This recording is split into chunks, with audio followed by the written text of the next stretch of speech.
Happy Friday, everybody. Welcome. I've already got some donations from Al, Queen of Swords, and Jano. So let me pull up my chat and get my list going, and then I will get to those donations. And thank you so much for them. I greatly appreciate it, guys. Hey, Mystical. Hey, Gracie.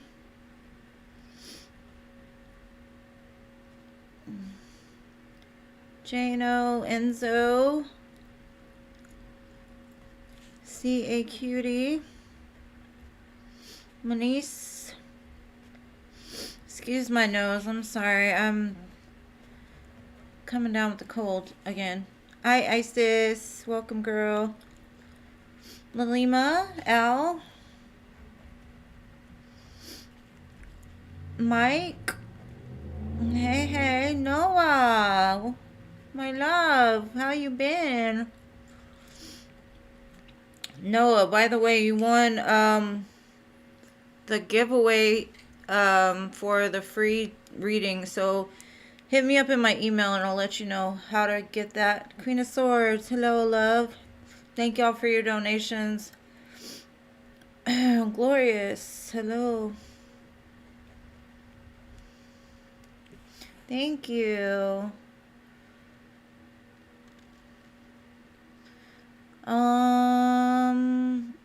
Sayo, hello, Sayo.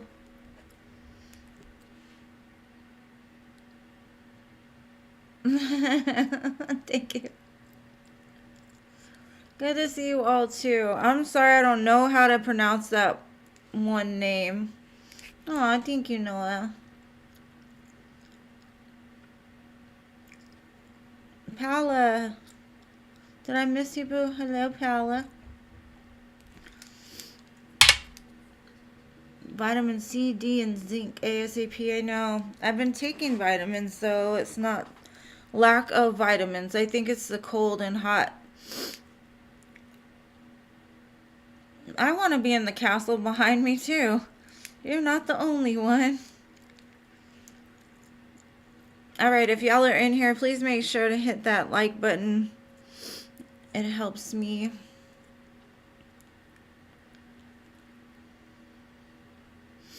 Good to see you all. Okay. Oh, thank you, Paula. Alright, so let me begin with Al. Oh, thank you.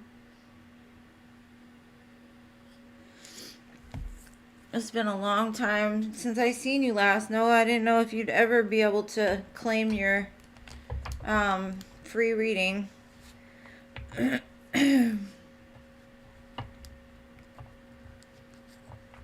You used to be in a castle? Nice. Aw, thank you. I need a crown. Maybe I'll wear one for my birthday or something. Thank you, Queen of Swords. I appreciate you. Aw, thank you, MS. I've got a long list of donations already, so I appreciate you guys.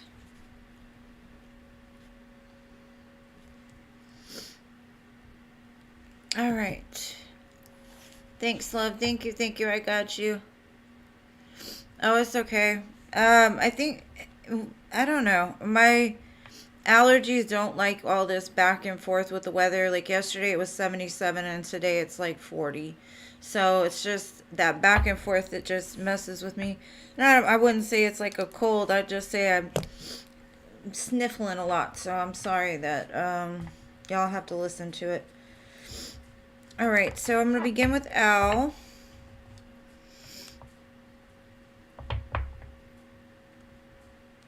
The sun and the rain. That's awesome. Yep. It's crazy. Sun and rain just makes my eyes water. Alright, Al, so you wanted to see how Kelsey was doing? Oh, thank you, Noah. Alright. Y'all are so sweet. Excuse my rambling. Okay, you want to know how Kelsey is today? Correct, Al? Am I right?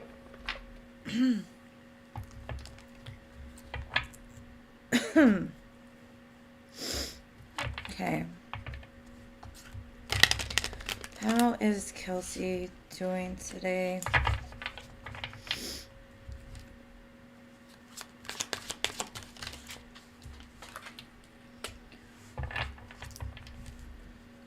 Looks like she's giving a lot of love to herself. Oh, okay. It's a lot better than where she was the other day. Very similar energy, though.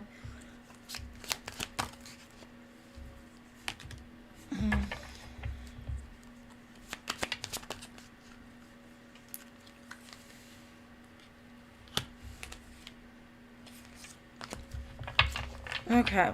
So the first thing I'm getting from Kelsey is she's really trying to take care of herself. Excuse me.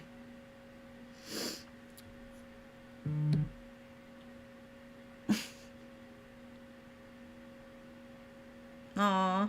Thank you, Noah. Um, Whatever she's been going through,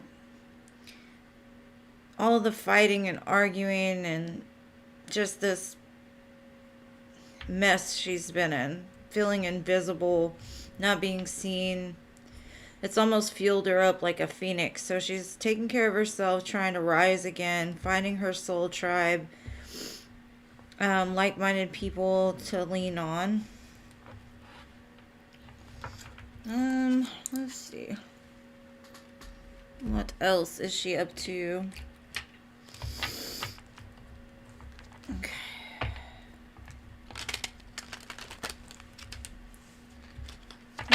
Let's see.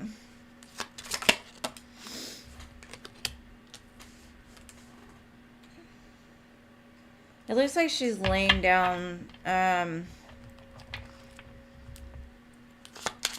something that she loved pretty dearly. And once again, trying to find like where she's headed, what she wants to do with her life, not what somebody else wants her to do. She does understand that she's going to have to face some change up in her life. She could be thinking about going back to college with the institution card here. Trying to find like what it is she wants in a very dark place.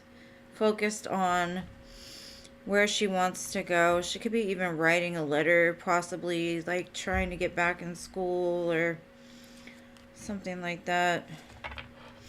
But I do see she's doing a lot better than she was doing the other day, so that's awesome. It looks like she's rising up out of the darkness by providing herself with all the love and taking care of things she probably has like let go to the wayside to avoid arguments and things within a relationship she was in.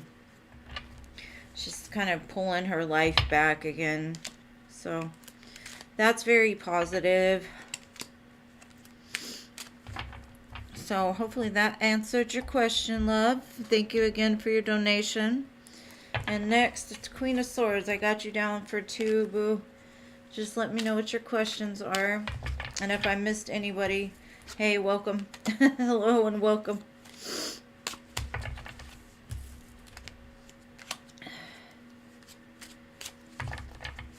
I appreciate y'all coming and spending a Friday with me. One of these days I might actually have something to do on a Friday, but probably not anytime soon. Let's see.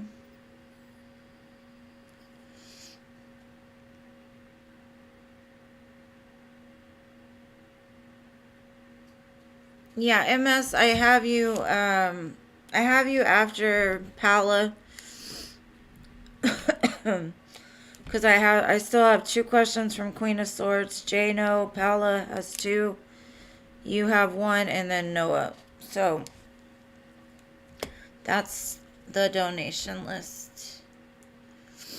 Okay, how is Kay currently feeling about me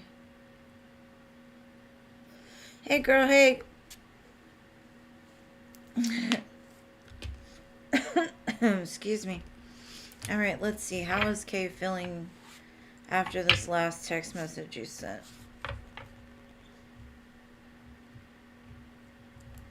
Okay. All right. Thank you, Al. I put you after Noah. Let's see.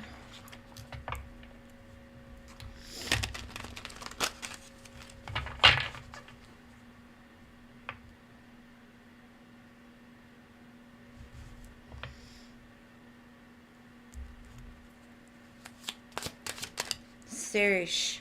Shh, shh, shh, shh, shh. Stop, Siri.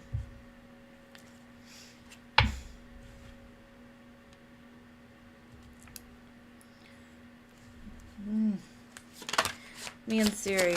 Sometimes he loves to talk.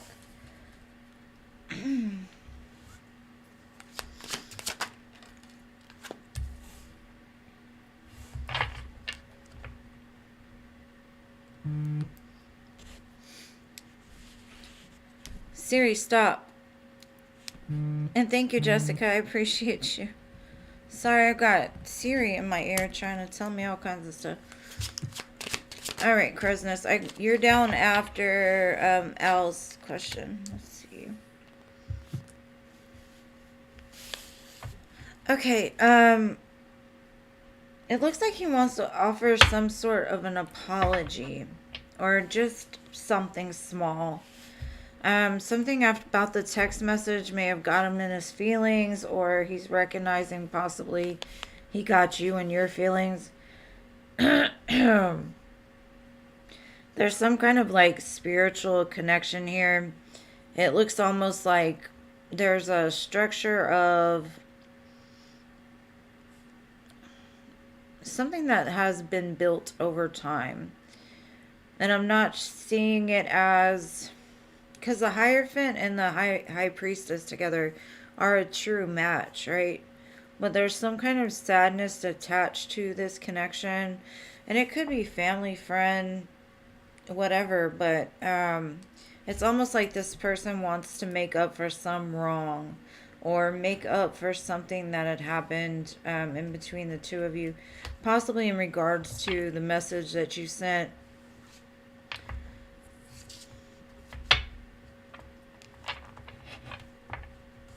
It's a very spiritual connection, whatever it is. A lot of love. Or a lot of emotion, anyway. Let's see. Yeah, they were stressed about something. Maybe about the last text message. There may have been a pause in this connection to like really reflect on what was put into it, what wasn't working. Maybe looking back on the times they failed you. Let me see.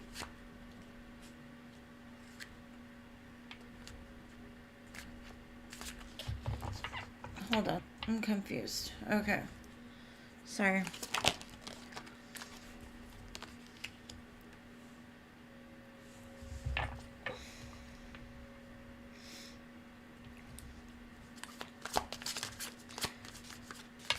It's almost like there's been healing around some kind of family dynamic here.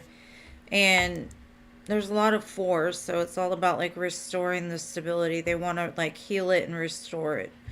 I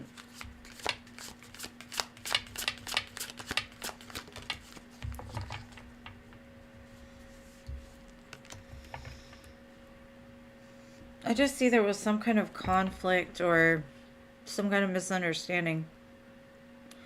And they thought about it for a long time, for a while. And now they're like coming back trying to mend it to end the conflict. But with the Hierophant and the High Priestess, like I said, it's like a very, like, it's like a soulmate connection. You were meant to be there for each other, regardless of whatever that be, like,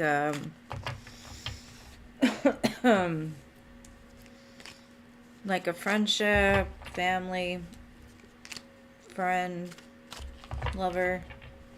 I don't see a whole lot of love besides they're showing me that you have a lot of emotions. But they are saying like that you two share a very strong connection. And there's something they want to offer you. Because I don't know if they felt like they hurt your feelings or they failed you in some way. But they've reflected on something you've said, and so you probably will receive some kind of communication back. It also looks like they watch you to make sure like you're okay and how you're doing. All right, so next. And I have you on here, Crow's Nest, but there's quite a few in front of you, so thank you, Concern. Thank you for liking the video. Okay, let me get back to Queen of Swords' second question. How is RS currently feeling about us? Okay.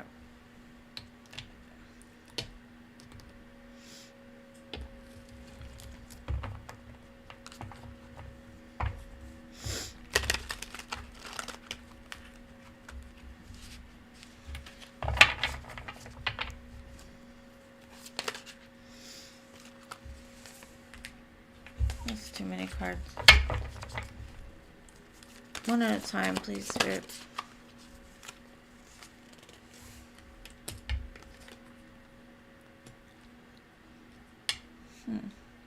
It looks like he wants to rush into reconciliation or rush into like celebrating something with you.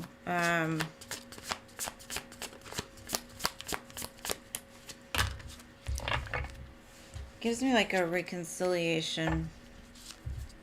Okay. I'm just going to take them because Spirit's throwing messages at me. Okay. What they're telling me is like it's been a long road without you. Empress, 10 of Wands. And they're wanting to heal this, balance it out, so there can be victory over this connection. They're rushing in to reconcile, or they're rushing in to bring something together.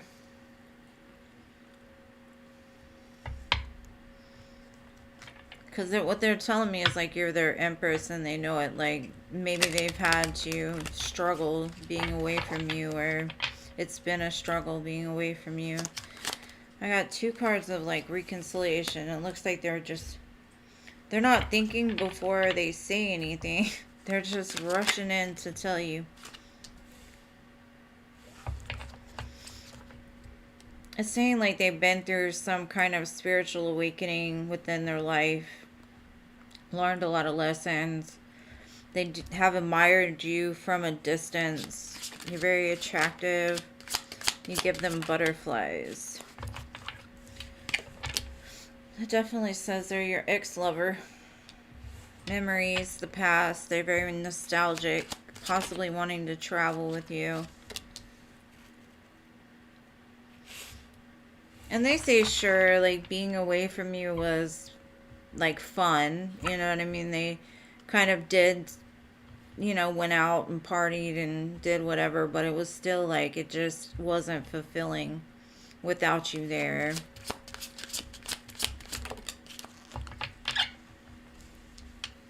And they want reconciliation after some sort of heartbreak. They want to heal the heartbreak, though, is what I'm getting. But they also want to reconcile, bring it back together. Because you feel like home to them. Yeah, y'all were meant to meet. So, that's what I have for that one, love. Looks very, very nice. For today, it looks great. Now, how they act tomorrow, I don't know. We'll see. But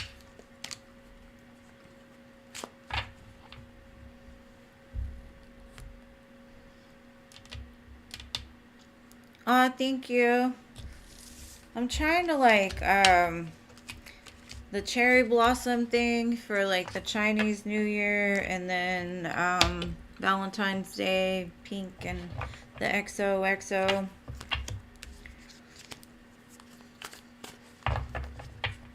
I'll try to make it a little festive. Because there's so many freaking holidays, like, it's crazy. So I gotta find a way to, like, incorporate a big group so I don't have to change them every few weeks.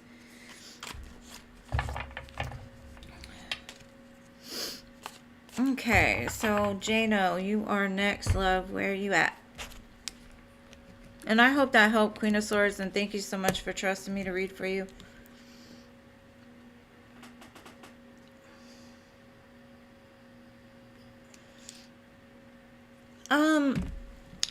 Sometimes I get them off of Amazon and sometimes Temu. I think they have them on Shein. I don't know. I just search around looking. But you know, on Amazon and Temu, you can pretty much find anything. So that's always a good place to go. Okay. Did my person see me this morning?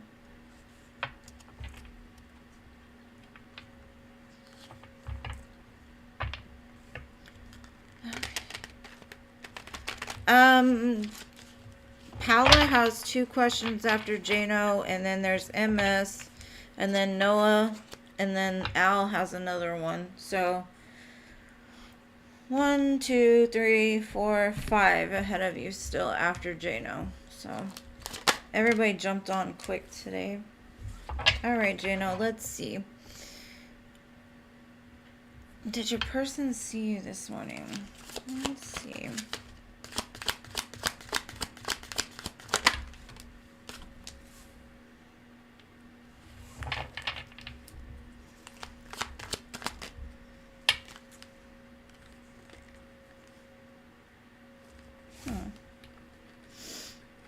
I'm kind of getting that she did see you.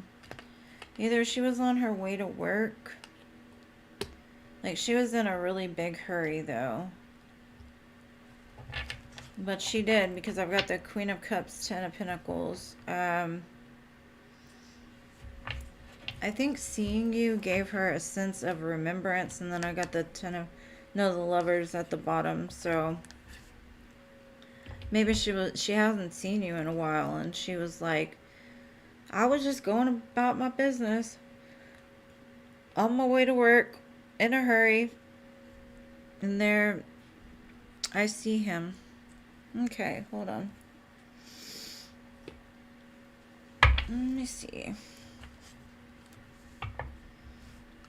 Because I've got the 8 of Cups, Knight of Swords, 8 of Pentacles, Queen of Cups, 10 of Pentacles.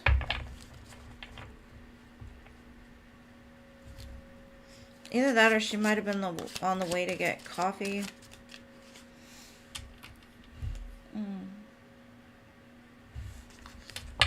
She's definitely showing me like the time out between the two of you, distance.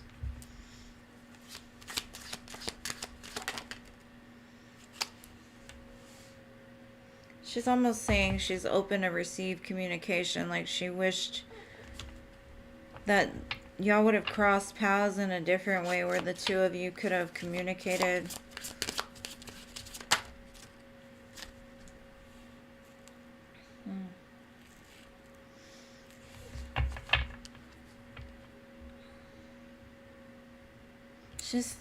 She's understanding there's some kind of transcendence and work being done, I guess, in the ethereal realms to help bring in unity. So I don't think she's really stressing about it, but she does still have a big cup of love for you.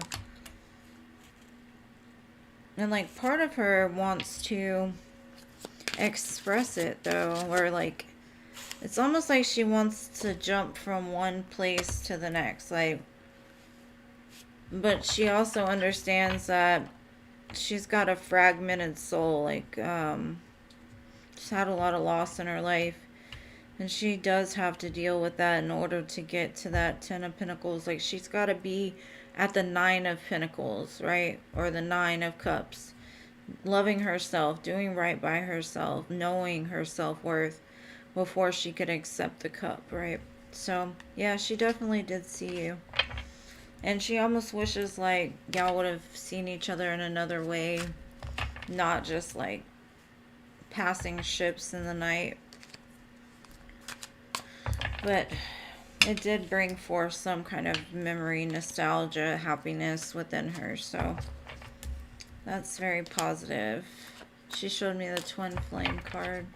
Still a lot of fire there, but also kind of like a deep understanding of why it isn't in the current moment able to get to that place. Hello, everybody that I missed. I'm sorry.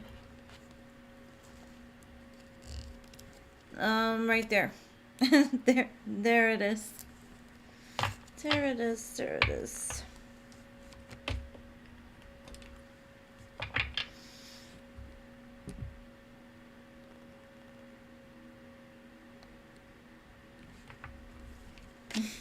I love Nelly and Florida Georgia Line. When those two come together, I like their music.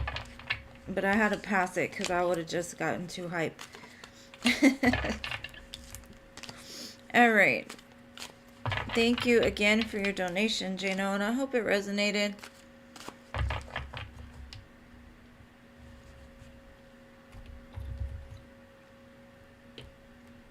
Alright, so next, Paula. What are your questions, love?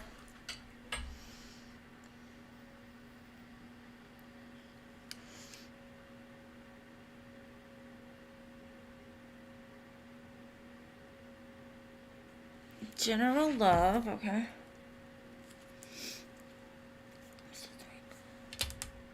I like this song too. This song always gets me crunk.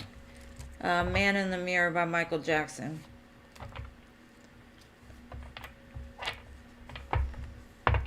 I wish I could sing. I mean, I can sing when nobody's listening, but...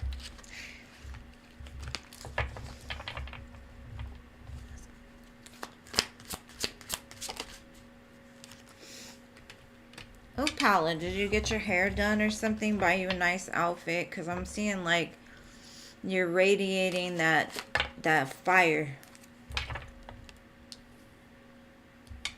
It's almost like you've laid down your old self and you're like a whole new Paula.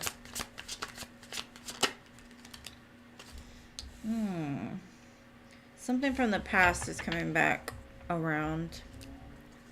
But I also get like you're letting go of certain things from your past. You're not letting it bother you anymore. Like you're really reflecting on things that have worked and things that haven't, and things that no longer serve purpose. You've learned the lessons. You're ready to move forward. And that's very magnetic. Now I see you calling in something pretty powerful when it comes to love. Let me pull something else.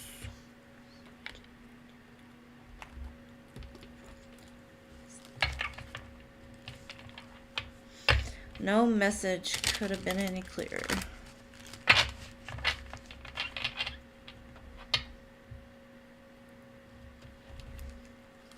You could possibly end up dealing with a Scorpio, a Virgo, or a Gemini. Yeah, it's like basically like you're plowing through obstacles right now.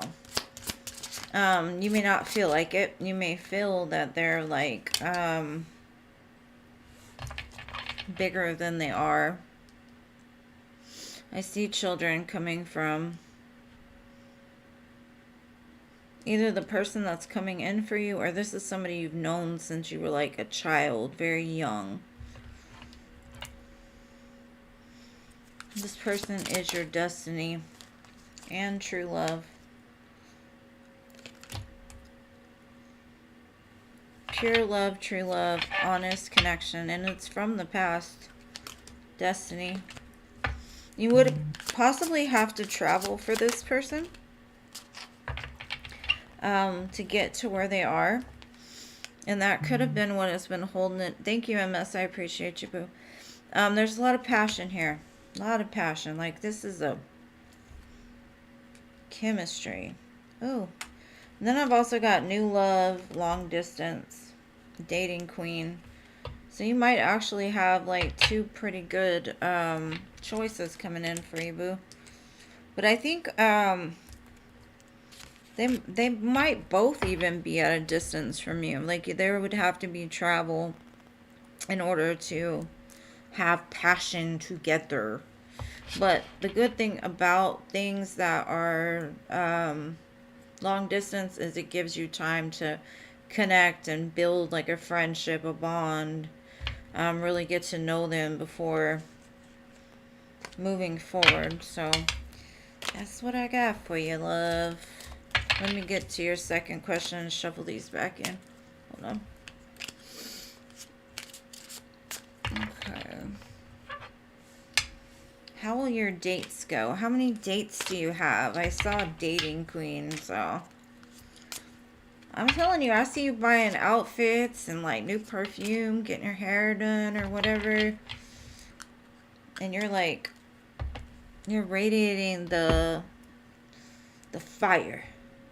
Girl got the fire. Milkshakes. Whatever you want to call them. And it's something because you left something behind. Like maybe there was something in your life that you always thought that you would end up with or something. Some idea of being with a certain person you've let go of, which is opening up this whole new fire within you. Like, I'm not settling. I'm going to find the true love. I'm going to find the one that lights me up from within. Hey, Filthy. Okay, MS, I got you. Alright, so Paula's second question. How are these dates going to go in the next few weeks?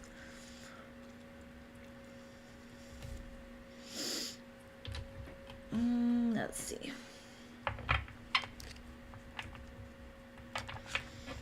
Girl, where you find these dates at, though? Where you find them at? Like, you said it plurally. Like, I got some dates. Damn. Can a girl get one date? I'm just kidding. Alright. Sorry. Your turn, Paula. It's... Okay.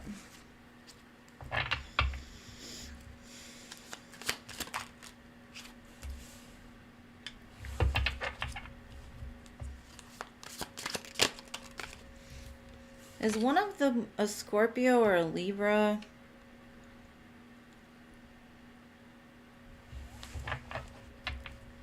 You might need to ask their astrological sign.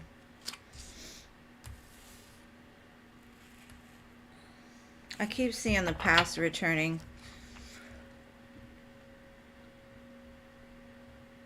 It's kind of like, yeah, the dates are cool or whatever, but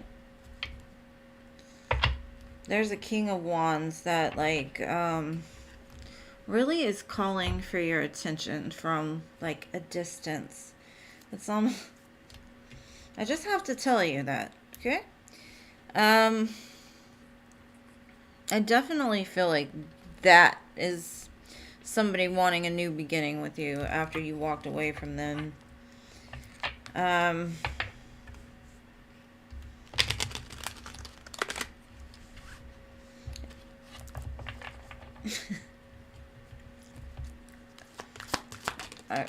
gonna get some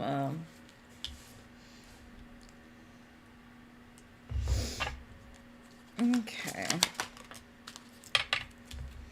I don't think your dates are gonna go fantastically well this coming week. Like I said, I think they've got people attached to them. Maybe they were in the middle of a breakup. And most of them are going to wear like a false sense of self. They'll hide their true feelings, that type of thing. But I'm telling you, there's somebody over this way, that wants something serious.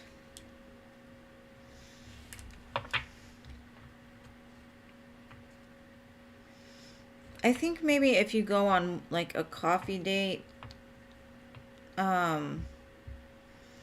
you might find like a friendship with one of them, but I think your love is elsewhere.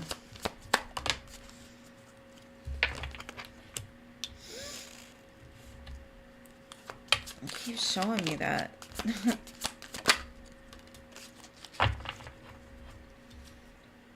Because this one over here is talking about like putting a ring on it and trying to transcend and preparing for union and next phase and whatever. I'm not telling you don't entertain your dates, because I mean, date as much as you want till so and so figures it out and comes forward. But for the most part, they look like a bunch of just time wasters to me. Time wasters. So at least right now, the new love hasn't quite surfaced. I see an old love like waiting in the wings. I don't know what they're waiting for. But I think you dating is good for your energy. Finding out what it is that you want for yourself. So that's beautiful. Alright, MS, you are next. And thank you so much for y'all's donations. It means so much. It helps me to pay for tapestries and whatnot.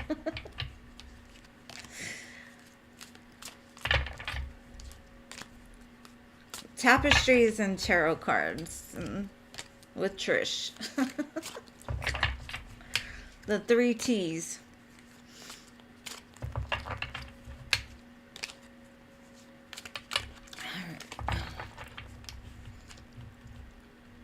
Yeah, have fun and make friends. That sounds perfect. Alright, so what's DW's feelings about me other than flirtation? Oh, I love you too, Paula. My sweet, sweet friend. Alright, let's see. DW. What was DW? DW. I'm TW, so I should be able to remember that, but I'm not that great with names. Okay.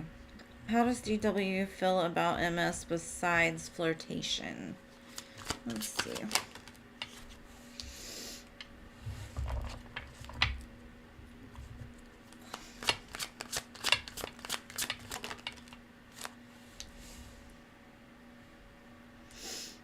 Well, he's showing up as 2 kings. And these 2 kings are the King of Wands and King of Swords, which causes for some kind of competition. They like that you're a challenge, is what I'm getting. They're very attracted to you, and they like your intellect as well. But they also like the softer side of you, like the loving, caring side.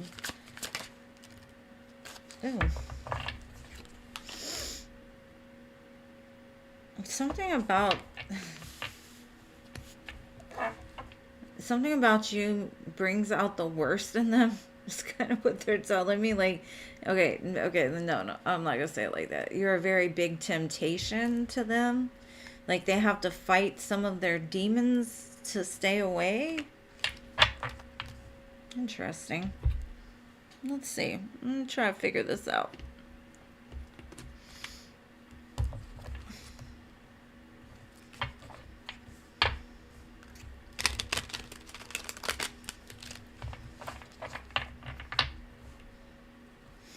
Why? They've been through a lot of heartbreak and pain, separation, loss. That could be why they're very standoffish and just kind of flirty. They could still even have someone attached to them. Their energies. It's a girl with a snake, so it's somebody that's charmed and used them in the past. So maybe, because it says they're healing from it, but at the same time, a lot of their fears come from this karmic relationship they were in. And that's why I say, like, with the devil, it's like, They want to. They want to real bad, but they're telling me like it'll be bad for me. I still need to heal this first before I make any kind of like rational decision when it comes to love. Um,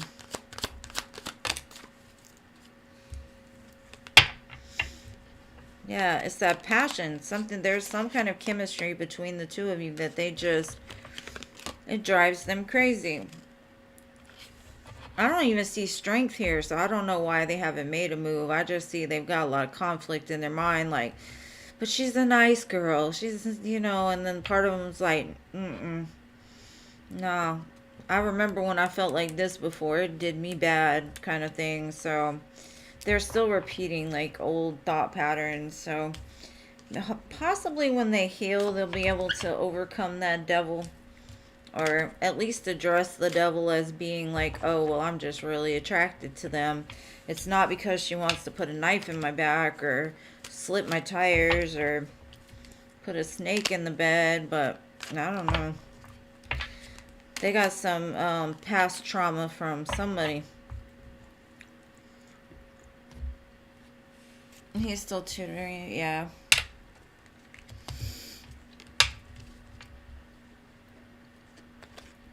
Oh, well, have fun at your movie, Jano. Thank you for being here, love. Thank you so much for your donation.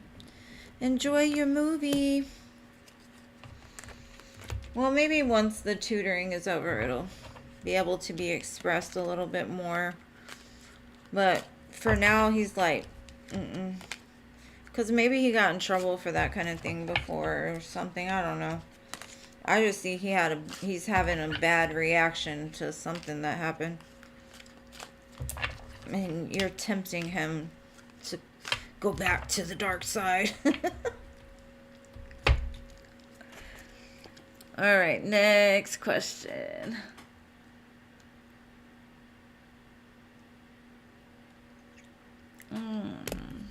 Is he playing with other girls? Let's see.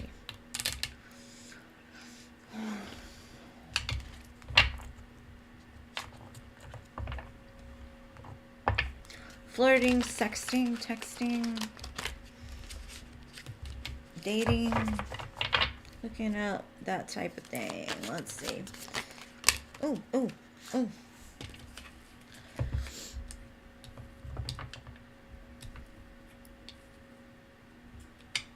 I don't think so. Because the first thing he shows me is, yeah, he's got a lot of passion and he's a very fiery individual. But he's healing over some kind of connection that he lost. And so he's like in a lot of pain.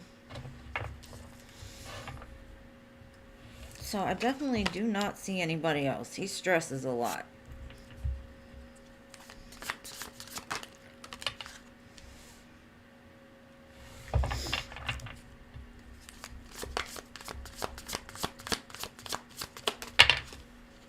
He keeps showing me you, though. Like, when he's talking about you, he shows me the Queen of Cups. That's where, like, if he was gonna, like, do something, that's what he's showing me.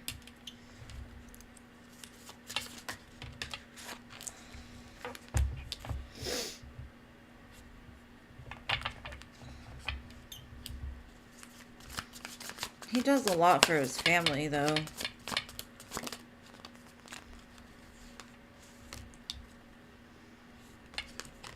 Yeah, he's still trying to figure out what he wants with the star and the moon. It's almost like he feels drawn to you, like, but there's still a lot of healing around his emotional state for him to move forward with anything. So, I mean, honestly, I feel like he's in that middle of the death and rebirth. But I do see he's holding out for you almost, is what he's telling me. So no, I wouldn't say he's given anybody else. Something about love is stressing him out. But I think it's like a past energy because he shows me healing and change around it. So I don't think, no. I see him being very fearful of, I say fear and the devil comes out again. around making a move. He's got a lot of fear around that. So, I hope that helps, boo. I hope it helps.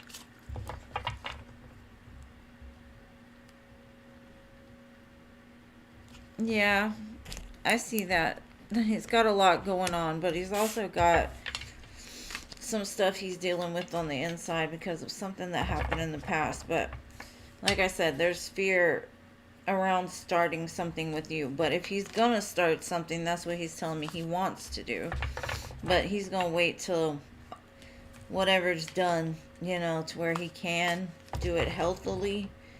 Because maybe he had a problem with getting like too invested too fast, letting his emotions overcome him to the point of obsession. And he's learning to temper those emotions a little bit. All right, so now I got my dear Noah. You're welcome. Noah, where are you at?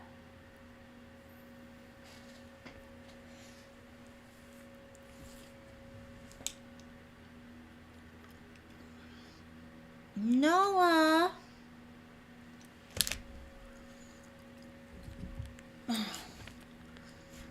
Noah.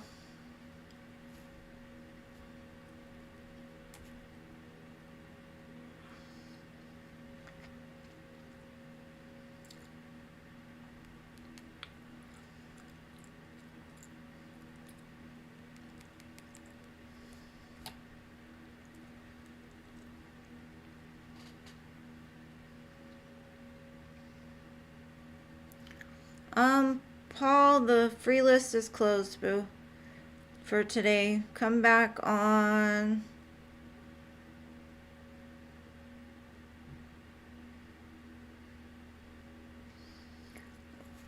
Sunday, Wednesday.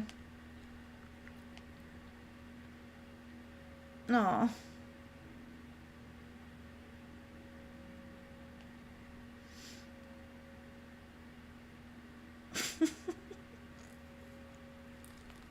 There you are. I was reading your lovely comments on the Cash App. All right, Noah. Let's see. What are your questions? What is it? Energy. Donations. If you want to do donations, they're in the drop-down box below. Anything over $5. All right. Energy around you, boo. Let's see. What is the energy around Manoa?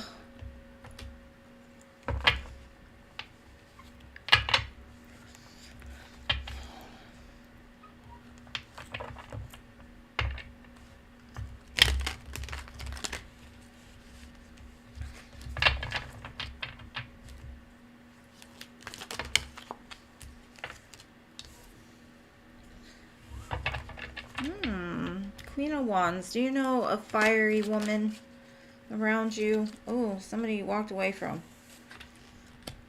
Or they walked away from you. They're still holding on pretty tight. Damn. I think they're coming back around, Noah. And they don't have to be a fire sign, but they give off some pretty fiery energy. Damn.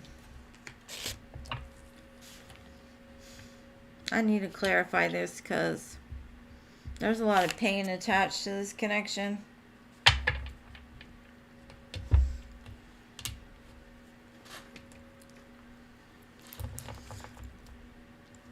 Hey, Jean.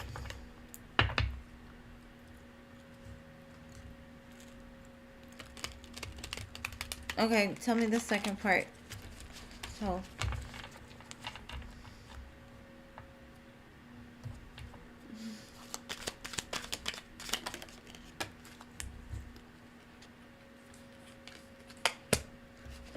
Okay, I see pain around some kind of secrets. Something that was done.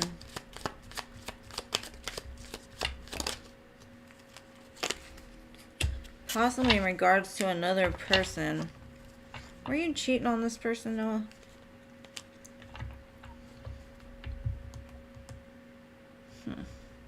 Possibly something to do with the Pisces. Anyways, I see this person coming back, wanting a commitment again with you.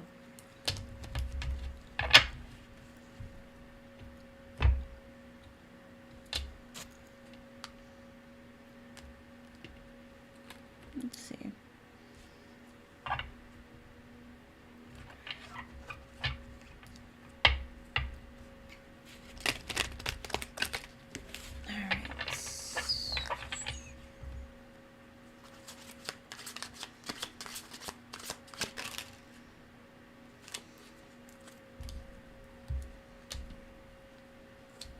Noah, what did you do to this person?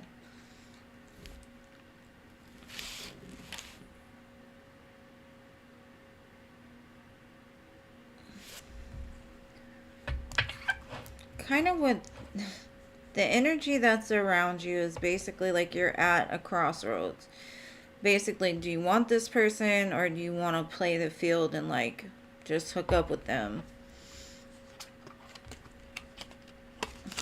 Because what I feel is possibly you're in the middle of a connection right now and something from the past returns and then blows it all apart.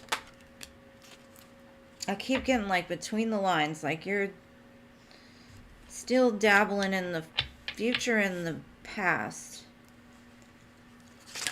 Or the present and the past. But I feel two energies around you. So if you do not know these people, I don't understand. Because I see a return from somebody that you had a past connection with. And I see somebody that's going to end up walking away. One of them is going to, like, you got to pick one, Noah. That's what it's telling me. You got to pick one. You can't dip here and dip there.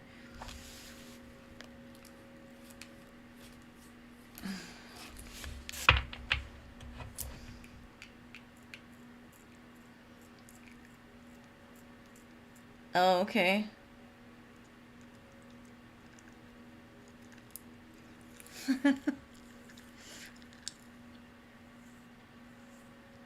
But you don't have anybody from the past that could come back around.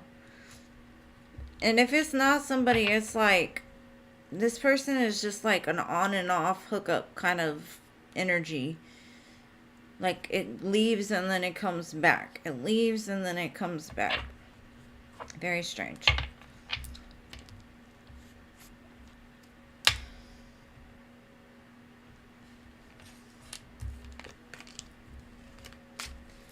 And I think whoever you're dealing with is an overly emotional person that you can't quite figure out what they want.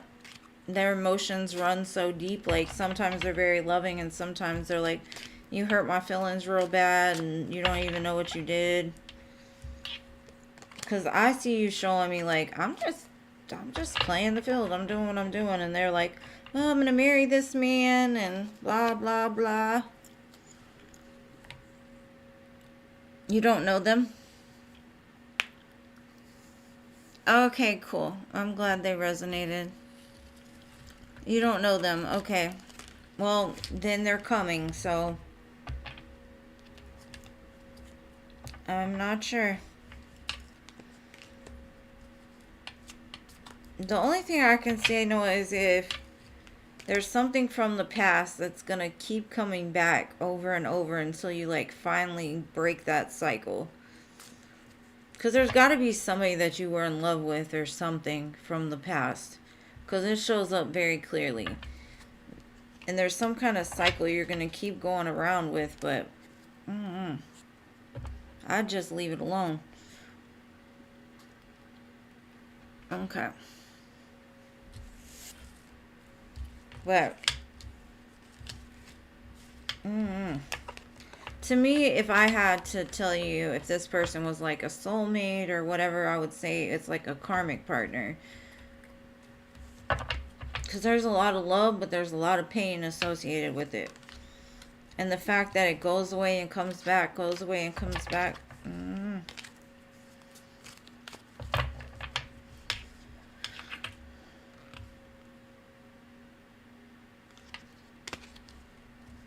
You don't care? No, boo. I'm sorry. What was the second part, though? What was I supposed to read for the second part? Besides us being sick together.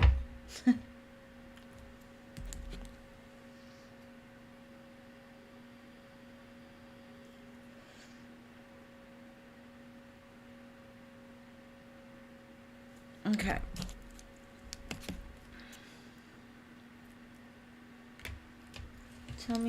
Tell Noah about Mackenzie.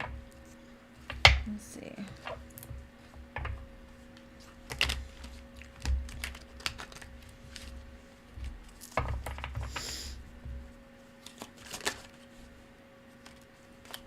Conflict. Pot stir. Her energy is interesting.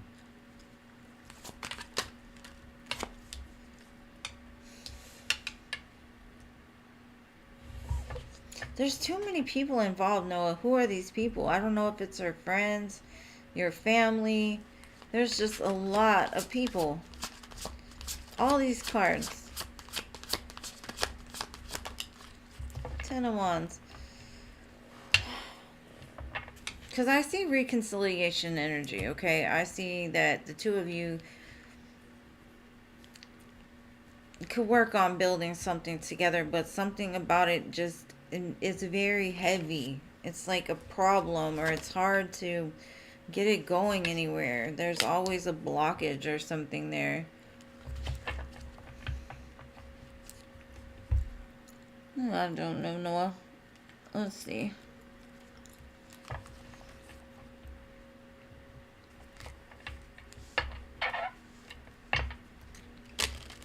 It's almost like she likes drama or something. Like she likes to have things to tell her friends or something. It's almost like she create drama when things are going good just to stir the pot. Just like I said, like right when things are happy. Now, I don't know if she's doing it or somebody around her is doing it.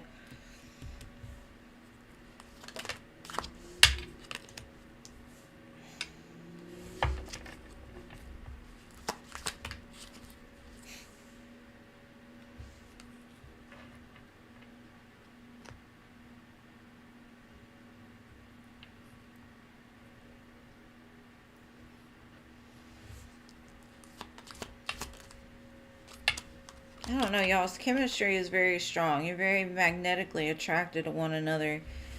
But there's something about this that's like it wavers back and forth a lot. And it could be because the both of y'all are young or something. Maybe it's hard to get a compromise. Maybe the two of you have problems with compromising. Because I see y'all being together and then I see you being single again. So they're definitely a soulmate, but they trigger the crap out of you. And others involved. There are some other people involved. I swear to goodness. And I don't know if you know these people, but they're involved for sure. And they look like females, so I would say it's probably like her friends or her family or something.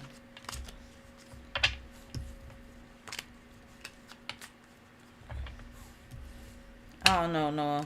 I don't know. I can't say it's either way or the other, because it just looks like it's a back and forth almost.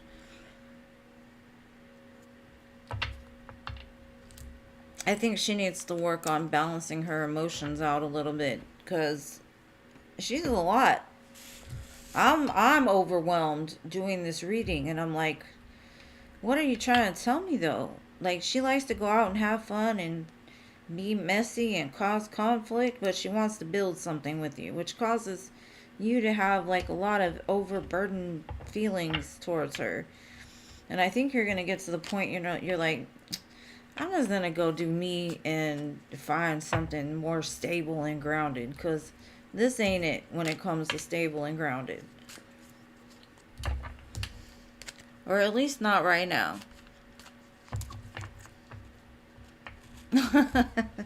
Come on, Noah. Come on.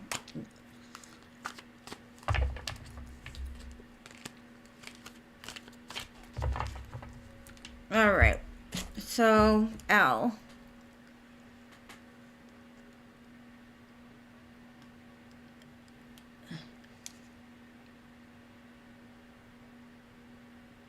Oh, awesome. You said I would get a promotion at work. My supervisor told me to a management position, and they're currently working out the pay. Congratulations, boo! Congratulations. Awesome. I love it when that happens, and I love it when y'all come back and tell me too, because it makes me feel good.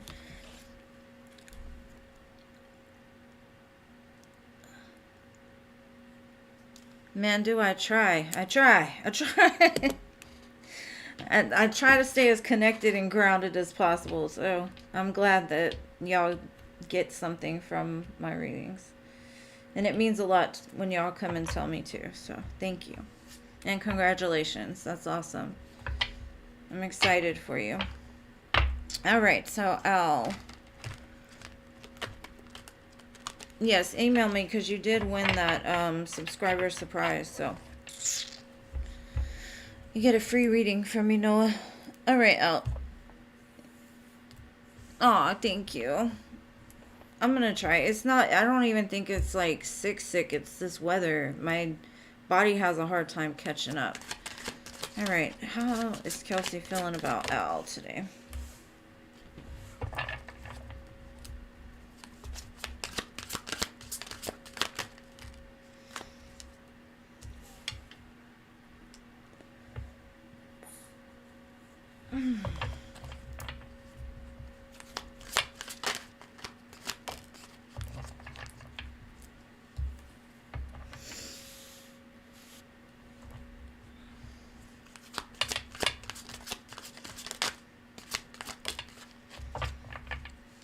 Okay.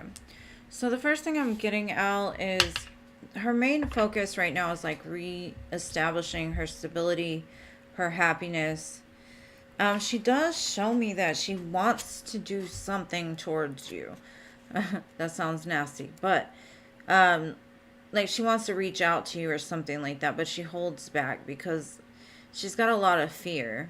And the fear could come from just thoughts in her head, or it could be what people have said to her, or it could be that she's scared that it's going to cause conflict in her life. She does tell me you two share like some kind of weird connection. Like y'all two are like the Mad Hatter and what's that little mouse guy on the table? They do the whole happy unbirthday thing. Um, it's like I wouldn't say a match made in heaven because most people see that as being something. This is very different. This is like you two vibe on a different level. Um, Not like the lovers, more like the Two of Cups. Let's see.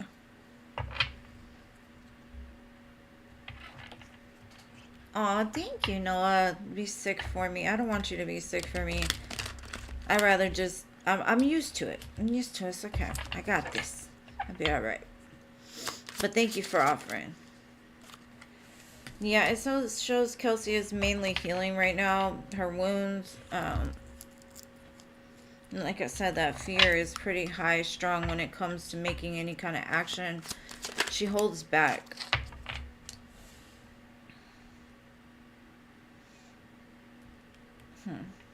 Because there's something she wants to tell you. She wants to bring clarity to the situation. But she restrains herself from this. But she's restraining herself not only from you, but from like other people in general. She's kind of just trying to take care of her because she's heartbroken.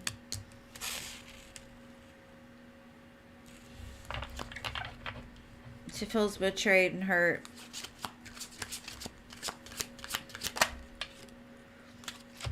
Okay, so underneath the Two of Cups, I got between the lines.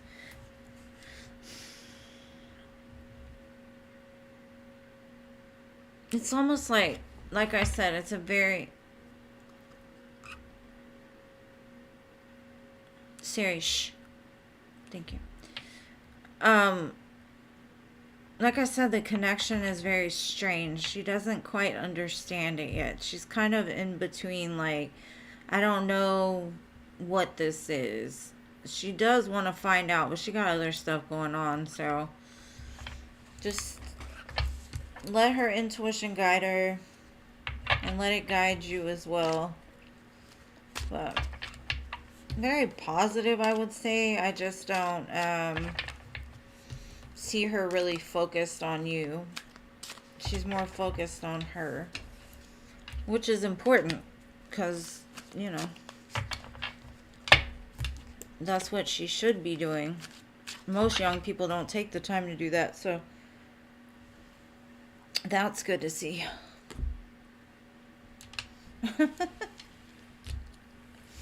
You're silly, Noah. You are a lot younger, so you could probably handle it better than me. But you know what? The one thing I've seen is men, when they're sick, it's like the world is coming to an end, you know, and women we just go through it. Like, we'll sit here with sniffly nose, do 4-hour lives and stuff, and not blink an eye. So I'll just let you be healthy. No, you can't. I don't want you to have it.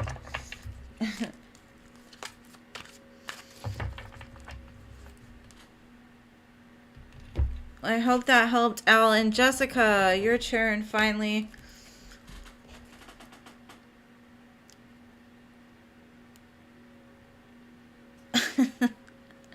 You're so silly.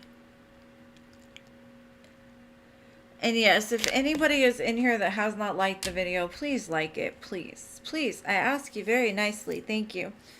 Thank you. All right, Jessica, what's your question, boo?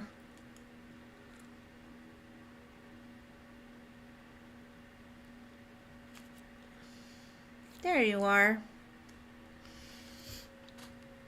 What is your question, boo?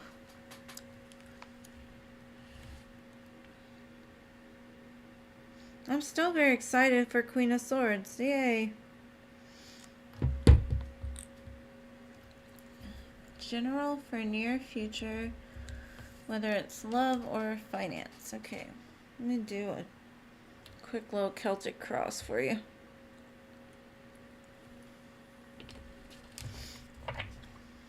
Sorry, this thing irritates me. Alright, let's see. General for Jessica, whether career, love. Let me light an incense. Sorry. See, I'm OCD about certain things. Like, I like to keep the incense lit.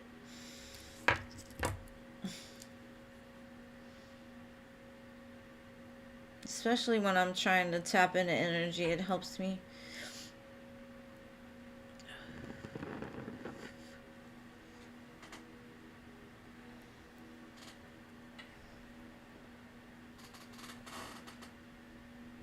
All right, let's see. And thank you for waiting so patiently. I know sometimes y'all are probably like, dang, I thought I donated early. It's like I got 5 before I even come online. Some days are easier. But let's see. General for my friend Jessica.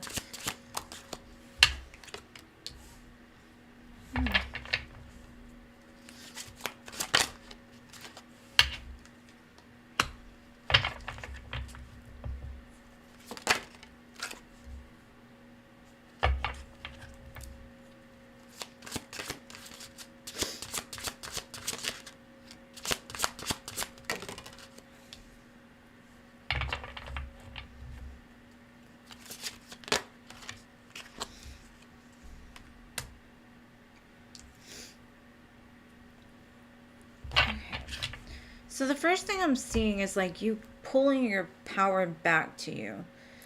I kind of feel like you've kind of put it into possibly relationships in the past. I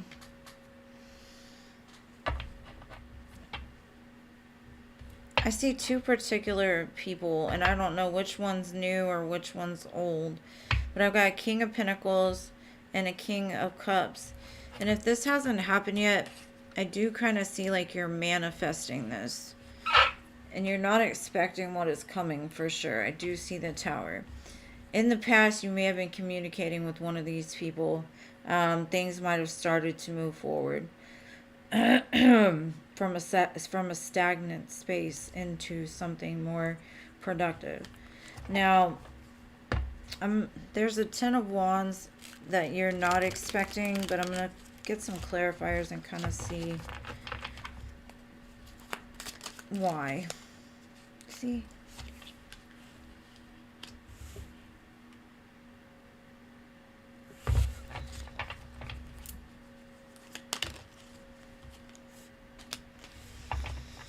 Okay, there's something about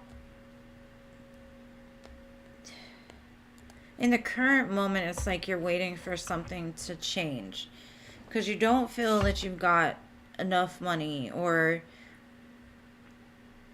there's something that you're wanting to do that can make a big impact, but you're scared that you don't have enough to invest into it. Um, I kind of get the thing like you've been through so many tries, you've been through so many, whether disappointments in regards to whatever this is to you, whether that be love or money. But I think that's why you're claiming your power back to you, because the reasons why you may not have been able to do it in the past is because you were giving to other people, whether that be like family, lovers, etc. So this is about finding like that place within yourself to know, like, I'm going to set an intention, let's say to be a millionaire, and I know it's going to happen, right? Without putting in the doubt of that will never happen. That's where the blockage comes in, is what I'm getting. It's like you've been disappointed so many times in whatever this is you're trying to manifest, that the blockage is getting out of your own way to doubt it and like actually to believe that it's possible, whether that be love or business, whatever that means to you. It comes across as like a scarcity mindset almost, right? I feel like you've done a lot of healing in the recent past, trying to make the right choices for yourself, to do better, to like move forward, to keep going, even though you may have felt overwhelmed. There is a strong connection here, possibly with the King of Coins, but doesn't have to be. This is just somebody that's more stable, grounded. It's somebody you say is like a Two of Cups. Now, if you haven't met this person yet, then you will. Can't tell. Okay. The healing comes in with this King of Cups. That would be Cancer, Pisces, Scorpio. It could also be you've done a lot of healing around the way that you love. King of Cups is like emotional mastery. That could be what you're thinking of, is like, I need to heal parts of myself because I get overwhelmed by emotions, or I get overwhelmed by my feelings, and I'm trying to heal that part of my heart that like overly invests, that just gives too much in too many different places. Let me see. This Ten of Wands. Okay. I do see that the struggle in the near future is over. You've picked what it is that you're wanting to manifest, and you're like, I just trust. I trust that it's coming to me. What's meant for me is, and what isn't, right? And you could already have it in your reality and just not recognize it because of the fear and the doubt, because you've been disappointed so much that finally like clarity comes in and you're like, oh, well, now I see it for what it is, or that type of thing with the Ace of Swords, like that clarity. Now, like I said, this could be in regards to money. This could be in regards to love. It could have a little bit of both. But I do see a lot of healing being done on your side, to like realizing that the power really is in your hands. The place that most people get stopped or stumped by is the fact that they set intentions for things to happen but don't believe that they will. If you don't have faith, that's the main part of intention, is setting your energy in motion towards something. That's emotion. You can't set an intention without the emotion, because in order for things to move, you got to put the energy behind it, right? And that energy comes from your faith and your trust that, okay, I got this. you know. And so, that's why you're probably trying to balance those emotions so you can properly send the energy and motion without doubting or feeling like it's never going to happen, right? I do see a great love, though, coming towards you, too. It could be a Gemini, but I also have Scorpio, pretty strong, Virgo, Gemini. Well, that's what I got for you, love. I hope that helps.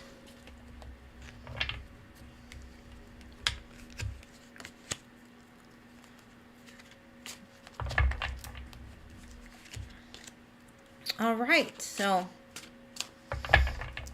spot on. Good. I'm glad.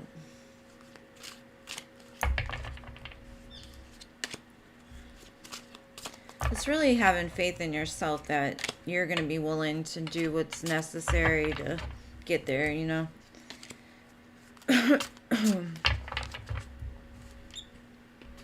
I call it baby stepping into abundance.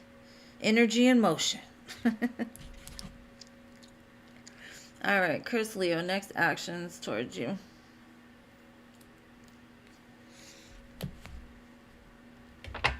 That's weird. I didn't see any fire.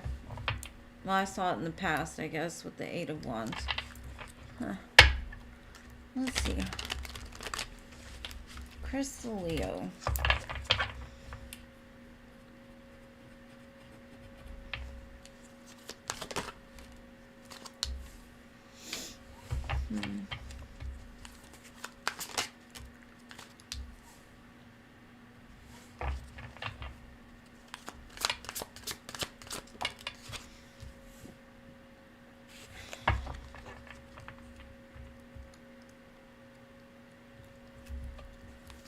He's very wishy-washy.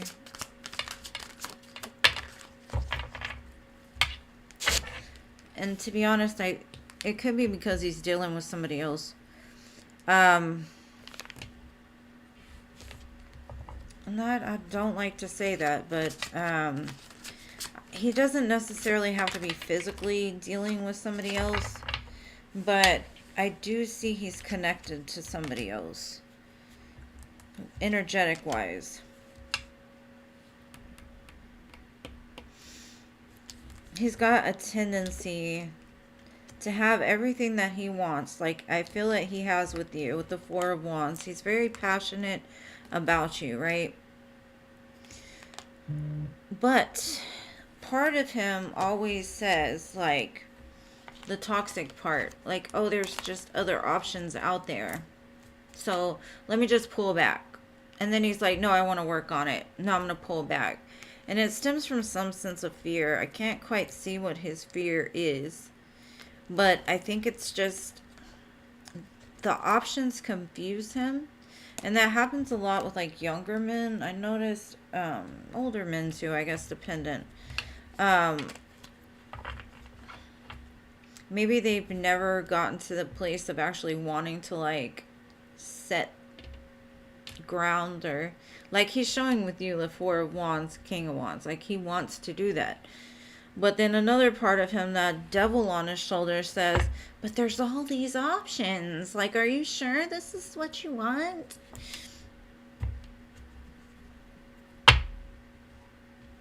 So I see him playing some sort of, like, back and forth game with you. And I'm not saying that he's going out there and, like, being with you and being with them, but I do see he pulls back because he's got this tendency, like, to wander a little bit, whether it be, like, mind or energetically, right? Like, but there's so many choices. And then he has to, like, call himself back and be like, no, we can't keep doing this. I gotta figure out, like, what's wrong. Why am I so... It's like you scare him or something. There's some kind of... It's like, for you, he would have to be truthful. He would have to be honored. He would have to protect you. He would have to do all these things. And maybe he doesn't have experience of being like that stand-up person that sticks around and stays. Maybe he's been like a Knight of Wands in the past and nobody ever really stuck, you know. It does show he's evolving and growing and on to a next phase, though. He is healing some inner child wounds. And like I said, I think that's a lot of what causes him to feel like he's got all these options, because he probably doesn't, honestly.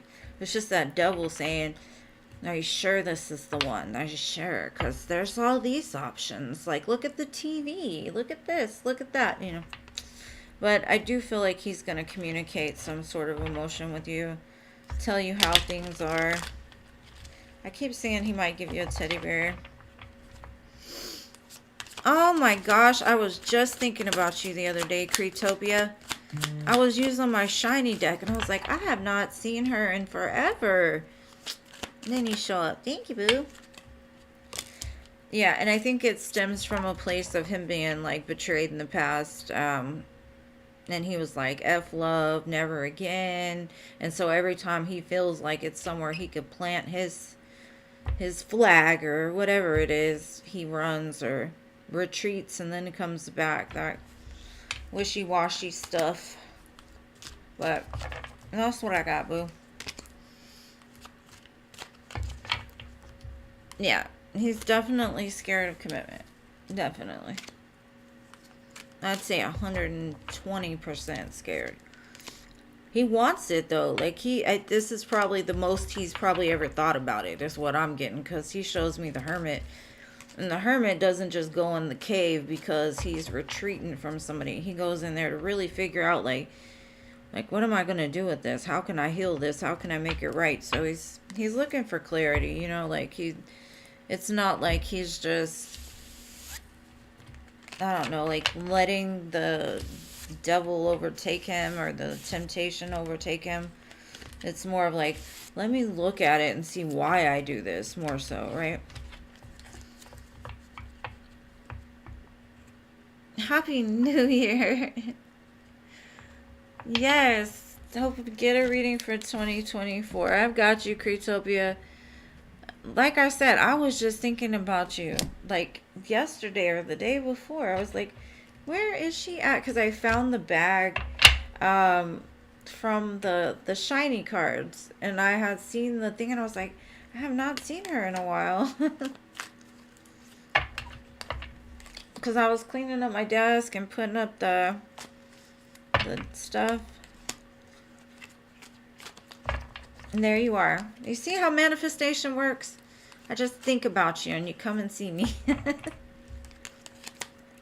I love it. I love it. You're welcome, Jessica. Thank you. Yes, synchronicities.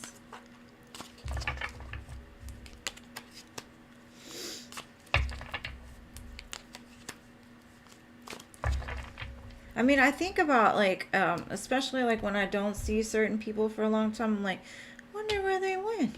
Where they at? What they doing? They go and find love and whatnot? All right, so you want to know about 2024.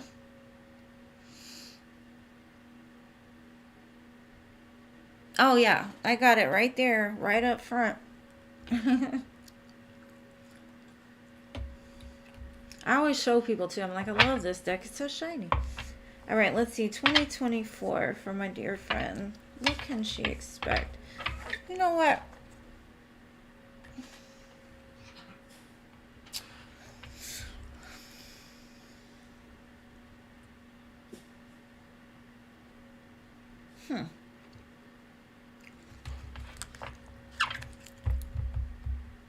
Okay. I was going to use another deck, but I'll use this one.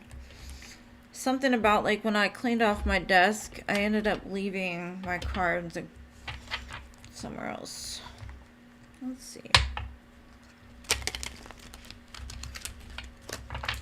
Okay, let's do this in 2-month increments. So, January, February, show me.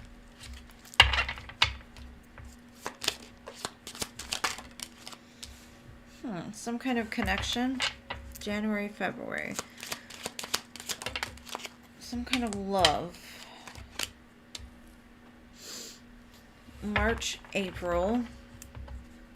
Looks like you might face some kind of adversity, or some kind of storm.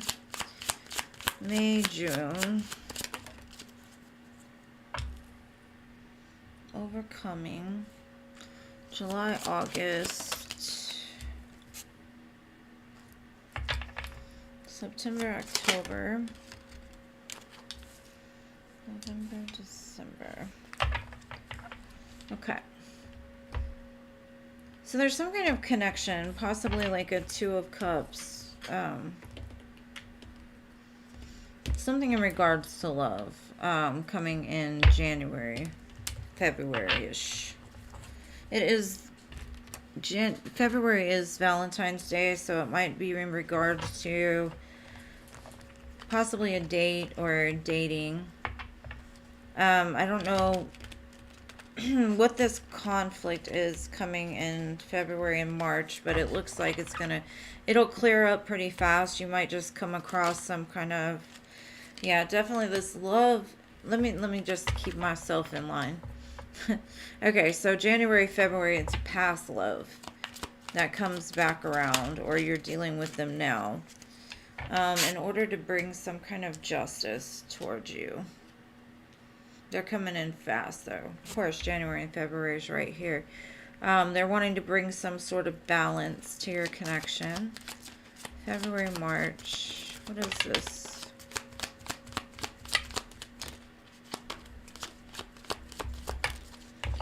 Okay.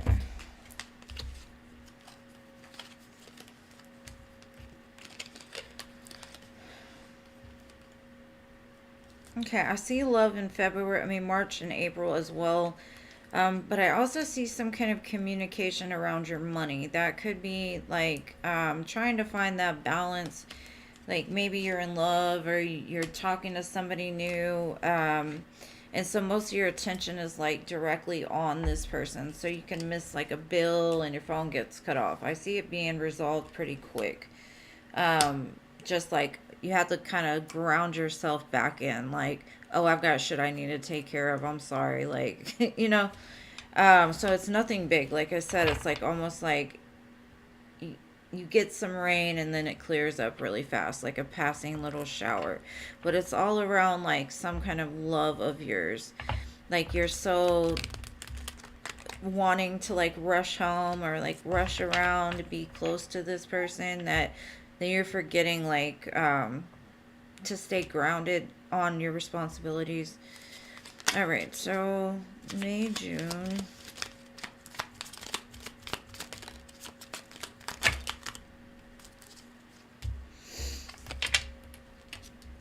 Okay. Now, May, June, I see that there's some kind of conflict or some kind of fear that is surrounding this love that you're going through. Because I have the Two of Cups, Ace of Cups with the Five of Swords. So either y'all have like a little bit of a tiff or some kind of conflict comes up against the two of you.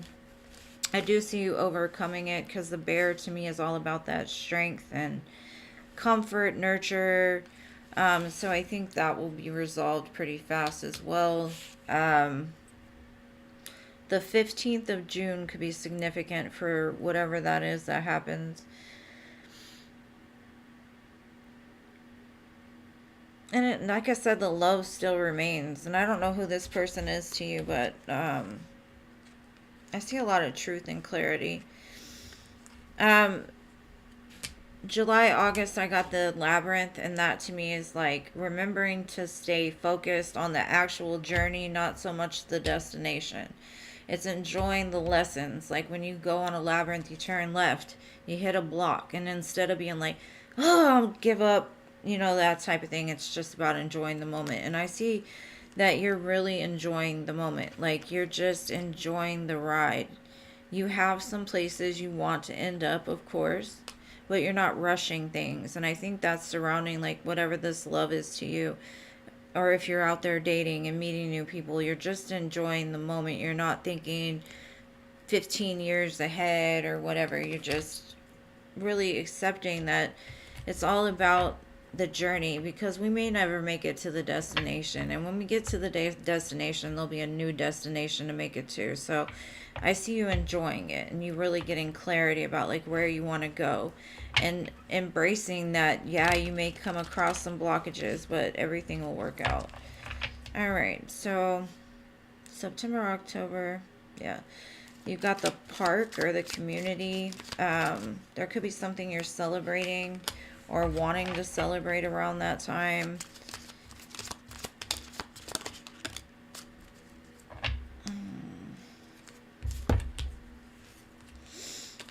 I don't know what it is about September, October. If there's some kind of gathering that goes on, maybe with family, or something like that, I feel that you need to make sure that everybody contributes to this party or celebration, because you don't want to be the one putting in all the work. You don't want to be the one to have to provide everything for this.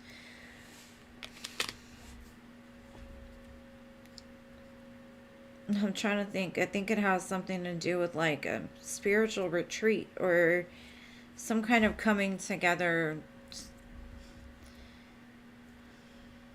It could also be like, let's say you're dating this person for a while. This could be like an engagement or a marriage or something like that. Spirit's saying like, don't worry about the cost. The community can, like maybe do a GoFundMe or have people contribute. You don't have to like go broke trying to get things done.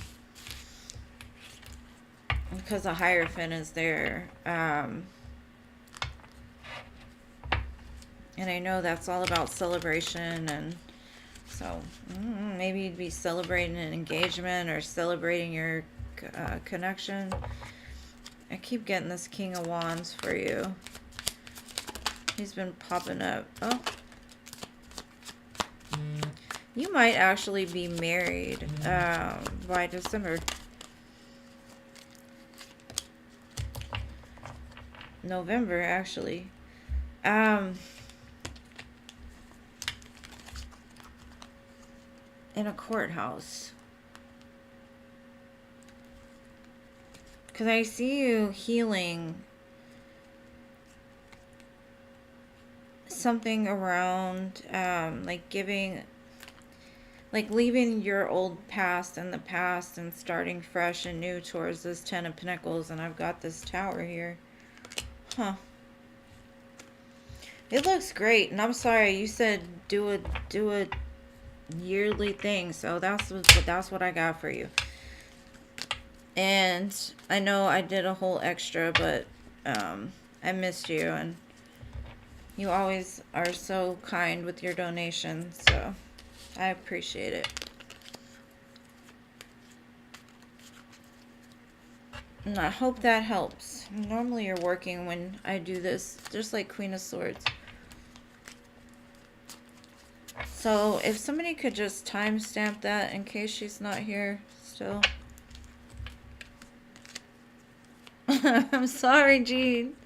You're welcome, boo. Let me know, because that looks like a lot. Very strong connections. And thank you again for being here and your donations, boo. Appreciate you.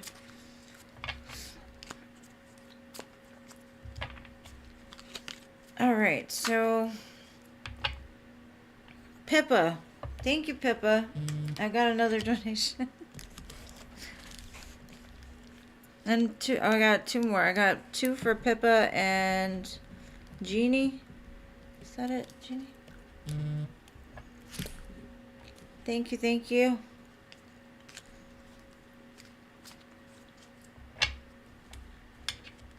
I don't know where Gracie went. Her disappeared. She said I talked too much.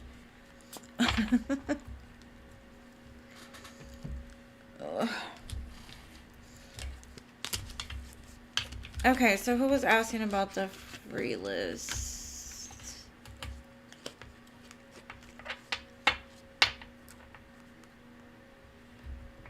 Okay, thank you for your donation. Give me 1 second. I've got 2 questions for Pippa to do before you, and then I will do you. Thank you so much for your donation. I don't even know how to say your name, so it's OJ3N. I'm just going to call you OJ, okay?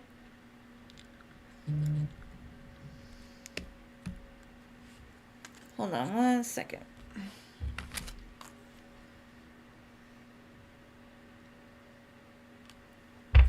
Ouch.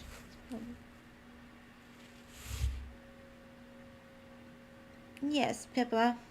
I always remember you, Pippa. Where you at, boo? Where you at?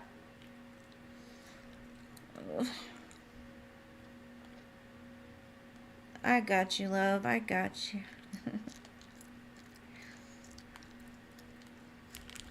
Every time my Venmo goes off, I know it's you, my love. Jeannie. I'll just call you Jeannie then. Okay, boo. Jeannie, you go after Pippa. I just need your questions, Pippa.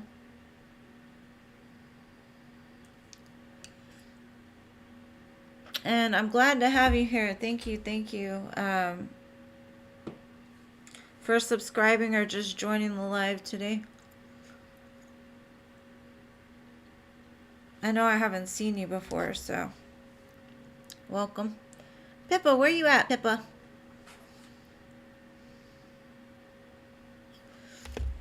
It's okay. I'll just drink some water while I wait.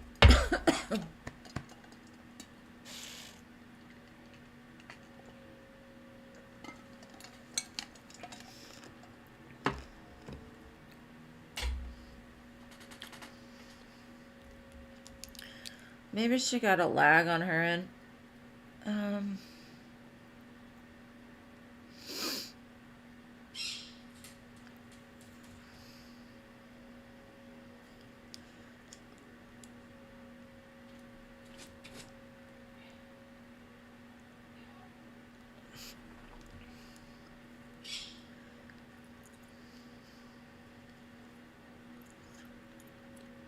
I kind of feel like I'm in a Disney movie with this background. I could use it as my crown. Like if I put my head up like this, the castle is my crown. I don't know where Pip is. I'm sure she's yelling like, I'm here, I'm here, I'm here.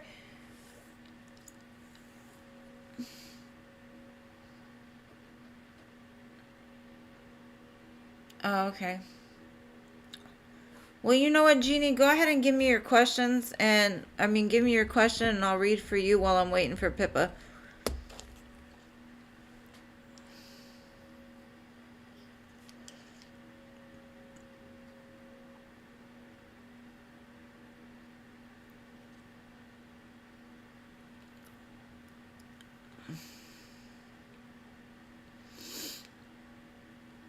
Will I be in a committed relationship with Kai this year? All right, let's see.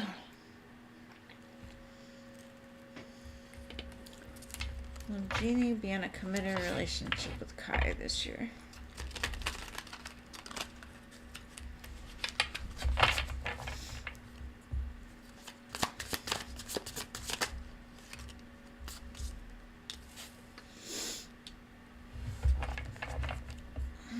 What else can I see?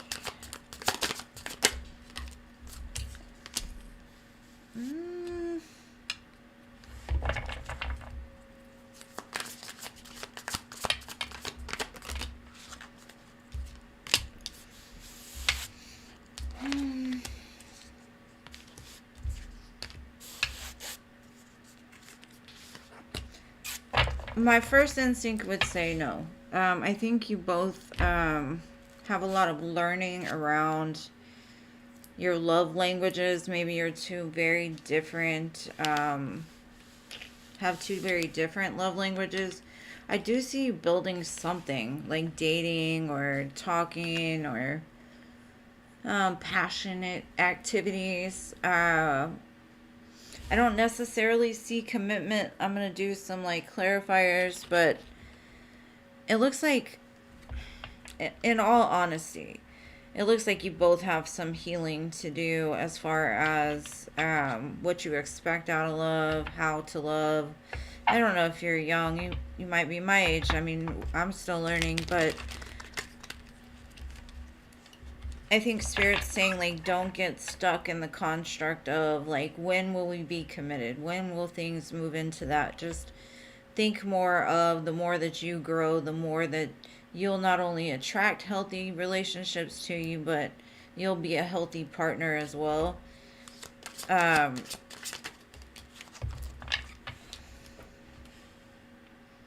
I don't know if this person is a musician or he's just really good with his words.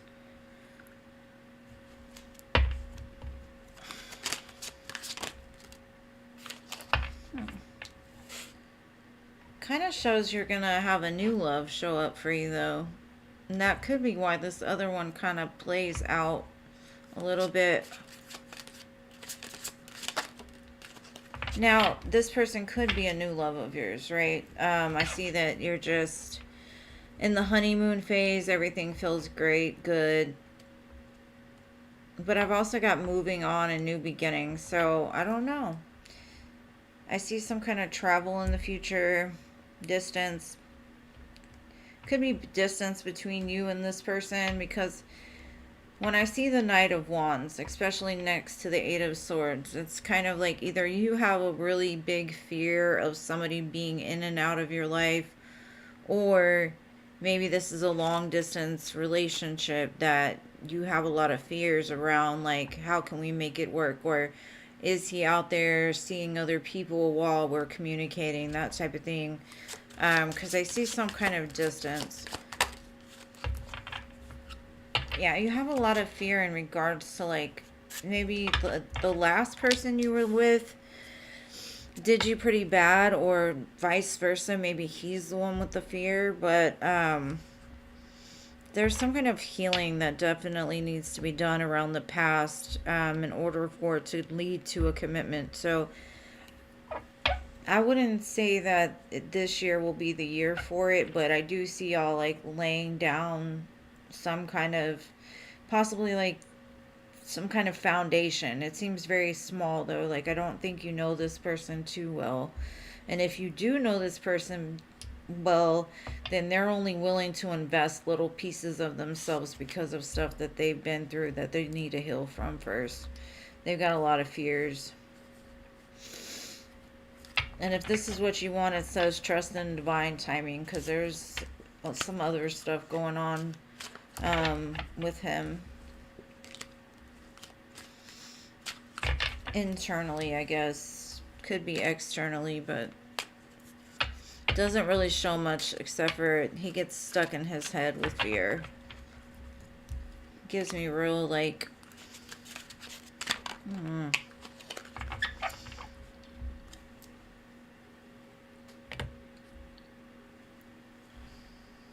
Yeah, you can definitely see his fear of commitment here. But I'm not going to say that you don't. Like, you might even have it, right? Because a lot of times when we're attracted to people that have fear of commitment, in some way we have a fear of commitment too. Because I know for me, when I was younger, I'd be upset because I'm like, why am I going after these guys that, like, just are not relationship material? It was because I really wasn't looking for a relationship. Because if they would have one day woke up and been like, hey, you want to be in a relationship with me? I probably would have been like, that's not what you were supposed to do. You know what I mean? So a lot of times the things that we see is a reflection of our own selves too. So you're probably just as scared as he is. And it's not a bad thing, you know. It's something that we all face, especially if we've been through some hard stuff. But it's definitely a year for healing around relationships, for sure.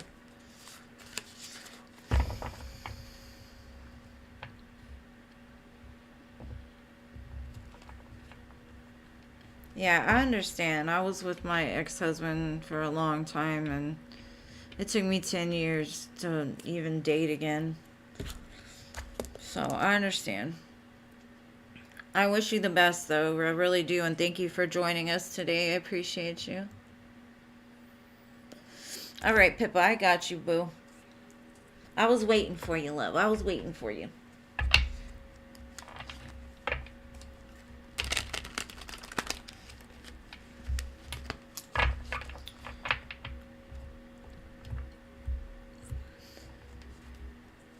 Ernest, is he thinking about my dear Pippa? This man.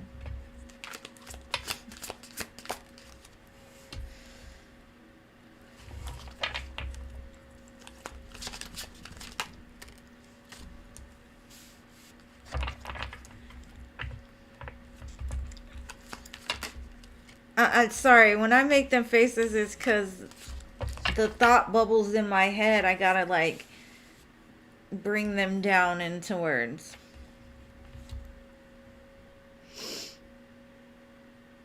Okay. Let me get some clarifiers before I get into this. Because the first thing I'm getting is, like, he's like, oh, it's done, it's over with. But I think about you kindly at night while I wave my wand around. I'm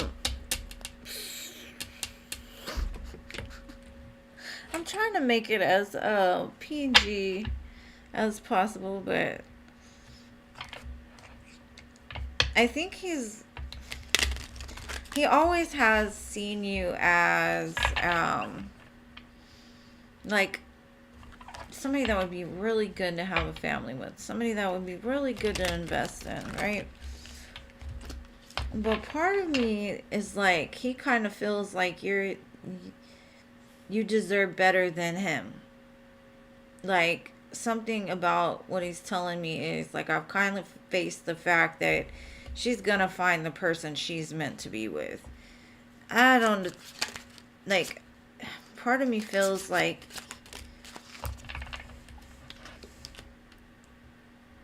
as much as you feel like home to him, he's telling me, like, I've already gotten over losing her, but then he tells me unfinished business, so I'm not sure. It says it's not over. Back and forth baggage. What is this about then? Okay. So you might receive some messages from him late at night.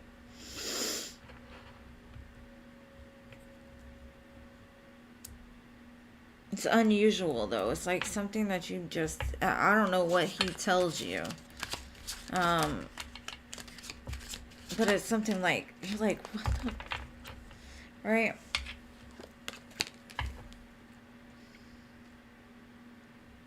He's been lying. Like, something about him is he wears a mask.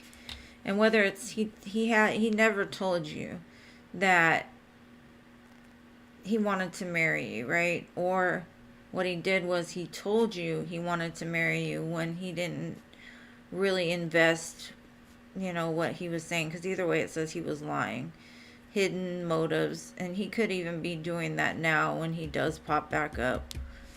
Like, promise you a dream or try to sell you a dream. But I kind of feel like you're not going to deal with it. You're going to be like, nah, I'm good. Because I don't think you look at him the same anymore. I think you know, like, his tricks now. But I do see he's possibly gonna think about you at night and, like, be like, hey, I want to marry you. I've been thinking about you. But I don't think you trust it, and I don't think you should trust it either. Because it's very blurry. There's something hidden, like, in everything he says, almost. So, I wouldn't necessarily trust it.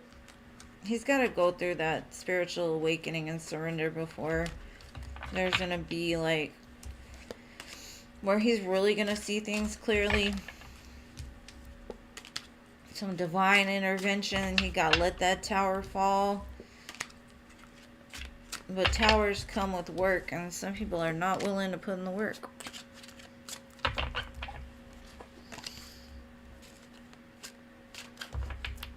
I hope that helps. Yes, thank you for supporting me always. And thank you, Jean. You are amazing. I have to agree with them on that. She's always amazing. She shows up for me Like, so much.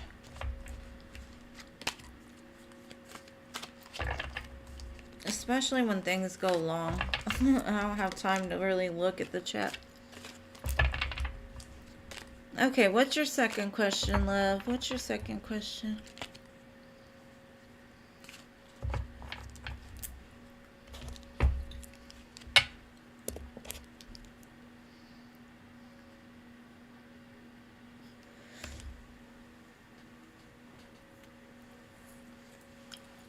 Ugh.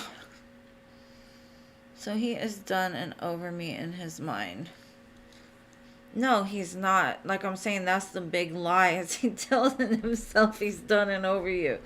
But then he says there's unfinished business. But we'll look more into it. But yeah, no. I think he's accepted the fact like you deserve better. And that you probably will find better. But it's not like he's going to stop trying. You know what I mean? They never stop trying. But they never stop pulling dumb shit either. So it's like, well, what are you supposed to do with that?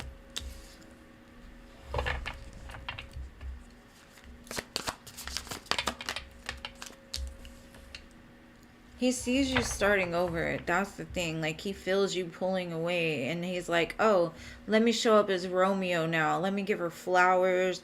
Let me do all the things I should have done when we were together. But it comes more from a place of ego from what I'm seeing it as.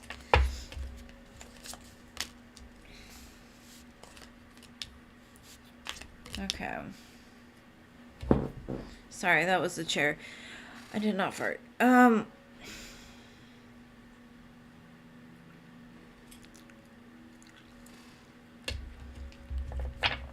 It shows healing and judgment and the hangman.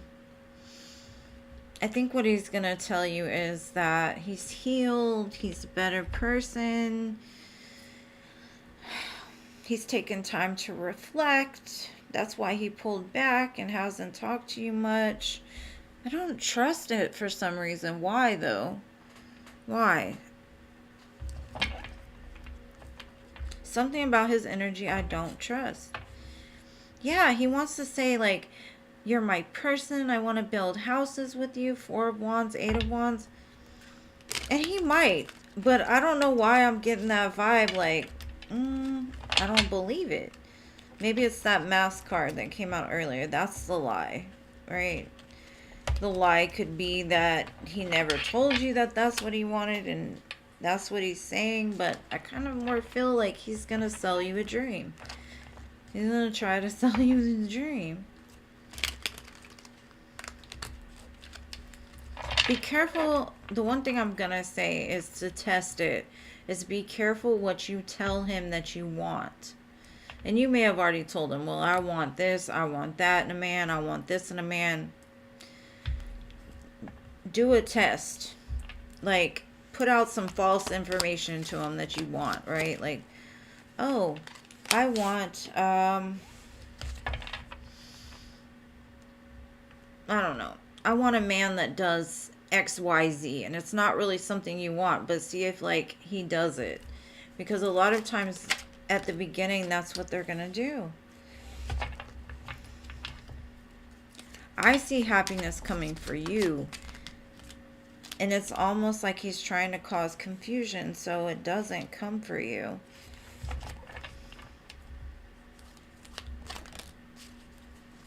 Because it's somewhere else. It's like, as soon as he knows he got you, he's going to pull the same stunt he pulled before.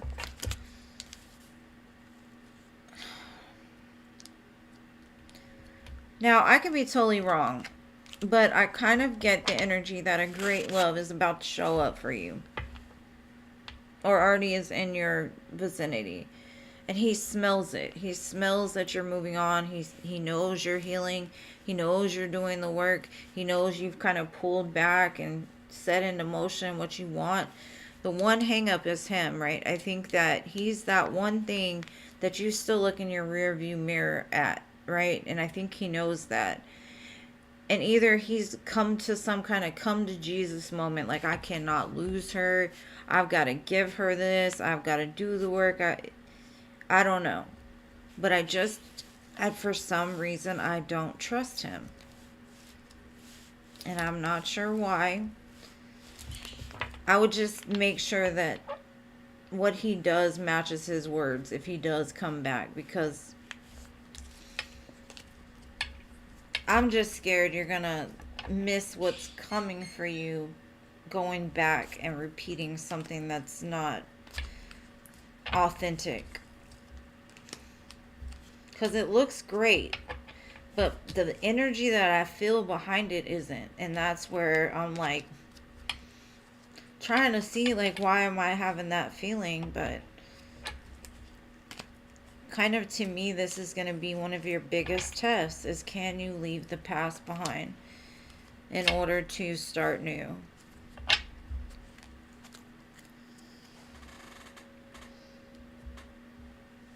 Okay, well, I'm glad it makes sense, because I'm just like,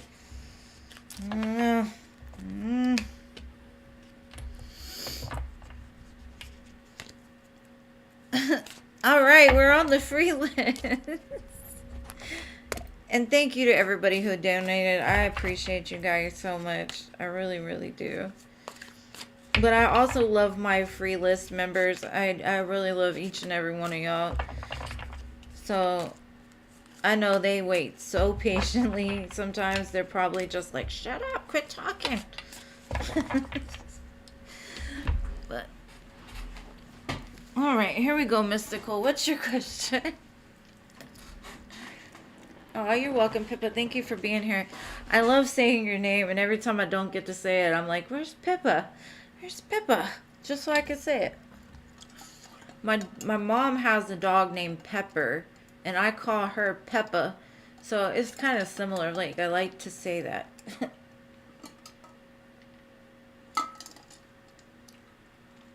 Okay, what's energy coming towards you and Sean? Got you.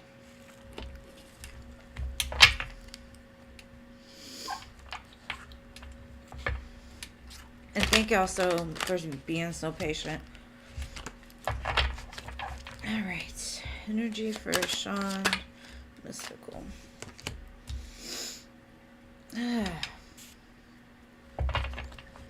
Conflict. Defensiveness. Sneakiness, lying, cheating. Tiptoeing around the truth.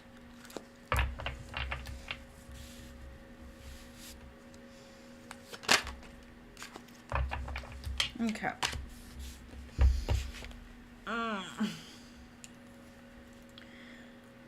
Okay. I think you've kind of outgrown Sean in some sense, Mystical, in all honesty. And I think he feels it. I think he's gained some kind of clarity around it. But I see him like tiptoeing here. Possibly trying to strategize how to come forward and communicate something to you.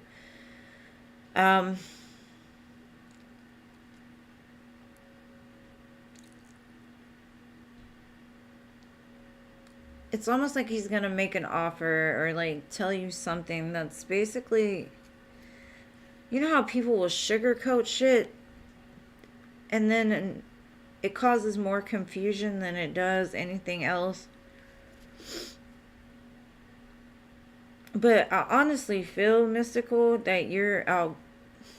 I don't know how to say it any different than I think you've kind of like surpassed him.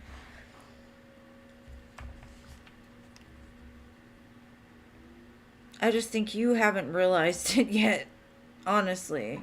But I think you will. Because this right here, no matter how strong the connection is right now, it just isn't, it isn't working. I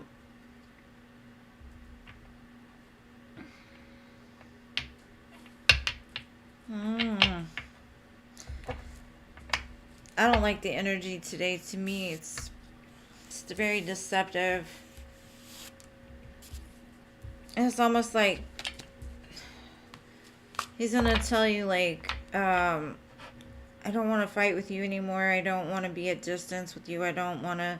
But there's some kind of truth that he's not saying still, which is causing confusion, or he's not. Like, it's almost like he's trying to string you along in some sense to me. Tiptoe around the truth.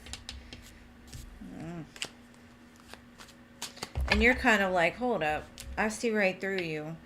Because I really see you, like, elevating past him and moving past him. But we shall see, right? If he ever comes back around.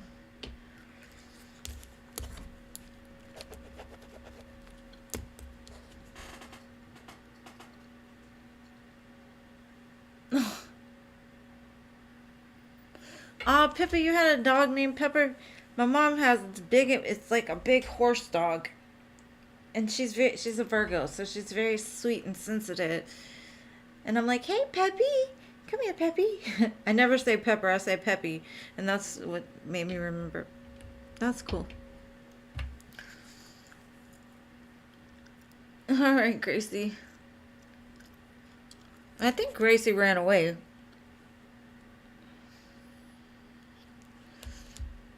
Ah, there you are.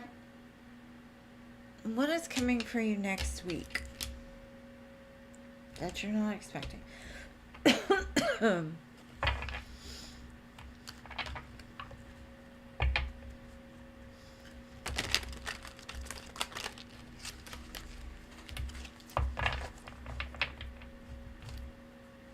I can't believe it's going to be like 12 degrees here next week. I'm not excited at all.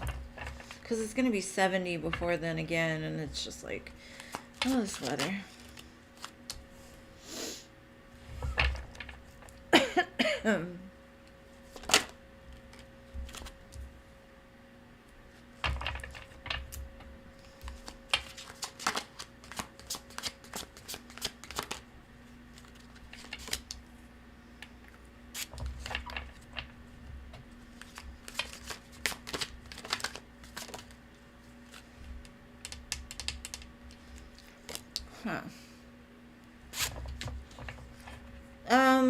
There's a change in circumstance that you're not going to see coming. It has to do with, like, maybe you overpaid something and they're going to end up paying it back to you. Or maybe the people at your job, like, love you so much they're going to offer you, like, a promotion or something like that. I do see some kind of elevation. Now, if it doesn't have to do with work, I see people watching you, wanting to give you something. So you could receive like a present or an offer of love. Like, let's say your mother even gives you something just randomly, or a friend.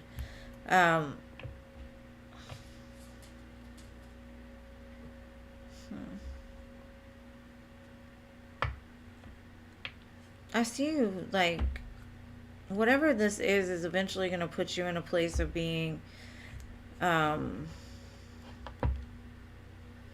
secure and stable. And it could be around this, whatever relationship, whether it be friend, family. It just, like, balance is restored. Some kind of harmony is restored. And it makes you feel really good and, like, confident that it can be, like, better this time. But yeah, it could have something to do with something that happened in the past. Maybe you were hurt in an accident and finally you're getting the payback for the accident, or something had happened with your car and you're getting like a kickback. Either way, it's going to help you to become more stable and balanced. But it's definitely the start of a change that you don't see coming. But it all comes from you being a good person and, like, showing your heart to other people. Something about the love you give is, like, going to flow back towards you. Because the 8 is that infinite number of love and money, right? destiny, trusting the flow. Wait, yeah. That's what I got. Okay, so she said Jano said he was gonna go watch a movie, so he wasn't gonna be here. Enzo, CA cutie.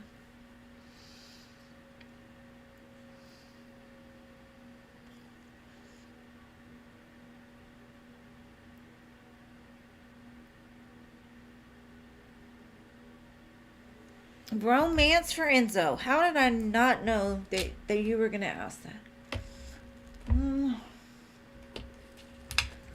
Romance for Enzo.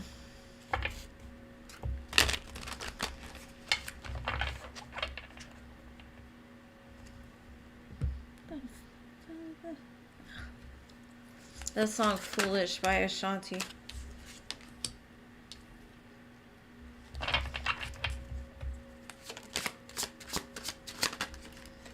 Oh, Queen and King of Swords today, huh? Thank you, LA. Appreciate you. You'll be after Enzo. You're manifesting something back that you still hold some kind of emotional response about. Like you could feel sad about it.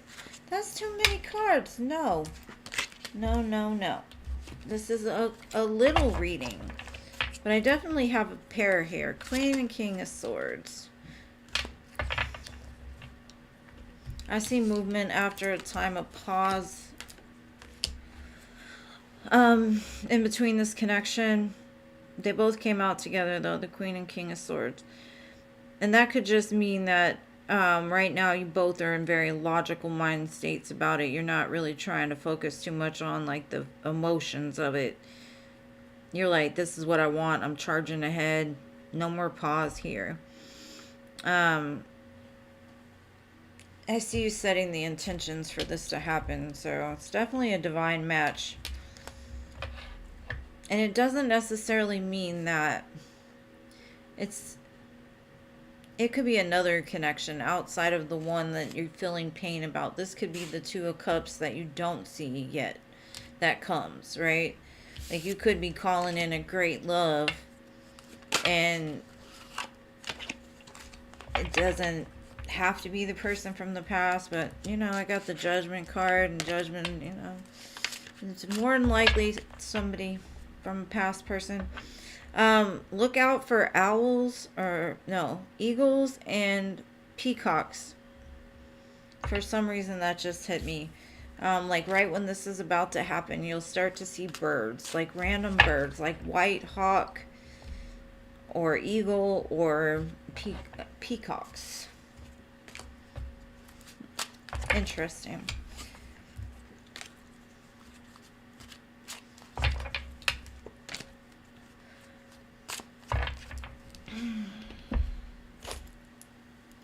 Will Edwin reach out to you? I know they want to tell Enzo some stuff for real. Like they were like, psh, here's the deck. Figure it out. All right. Okay. And thank you so much for your donation, LA. Of course. Enzo. My dear Enzo, what would I do without a life without you? I wouldn't have the Statue of Liberty. Or Cap here. None of that. Alright.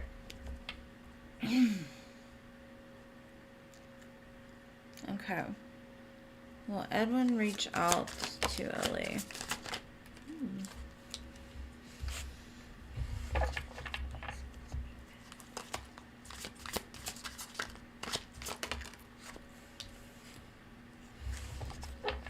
Almost definitely. I think he's going to reach out to you. He's got a lot of emotion for you. For sure. Like when the Four of Wands, Sun, Empress shows up, to me that's him telling me like, I want stability and happiness with this woman here, right? I want a new beginning because the World came out right after. So that's 3 major arcana in a row. So to me that's a definite yes because I said, will he? And then the Judgment card. Now that is a resurrection of lovers from the grave, right? Now, I'm going to clarify, but I do see him having a lot of fears surrounding this connection. And I'm not sure where the fear stems from. That I'm going to look into and see. But for some reason at the current moment he feels like almost restricted of being able to reach out to you. So he may send you songs telepathically, or you'll hear songs and you'll be like, I bet you that's what he's thinking. You know, maybe you're talking on a level of the 5D, possibly. It looks like he's facing some legal matters around addiction. Now, I don't know if that's true or not, but I definitely feel that you two of you have unfinished business, and he may have hid how strong his emotions were for you in the past. It's not over. So you're just wondering if he's reaching out. Definitely. Ex-lover. Memories, nostalgia, old flame.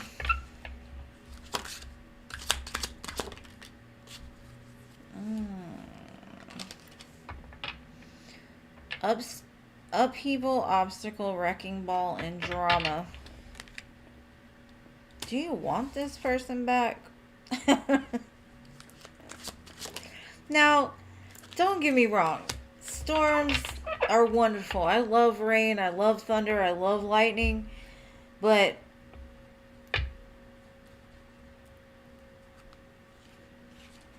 I've got wedding, family, ghosted, addiction. Addiction keeps coming up with this legal matter. It could have to do with alcohol. Like maybe he got a DWI, can't drive, or something like that.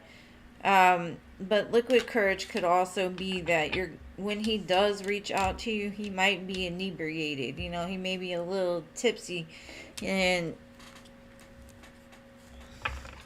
might propose to you, but I don't know. I don't jump in anything really fast with this one. As much as I see him looking at you as being a very good person, I'm sure you're an amazing, great person. Of course, he's going to look at you like that.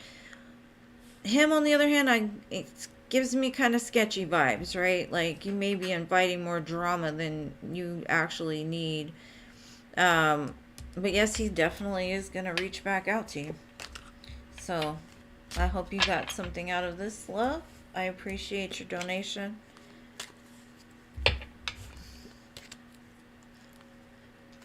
It looks like he is an emotional roller coaster.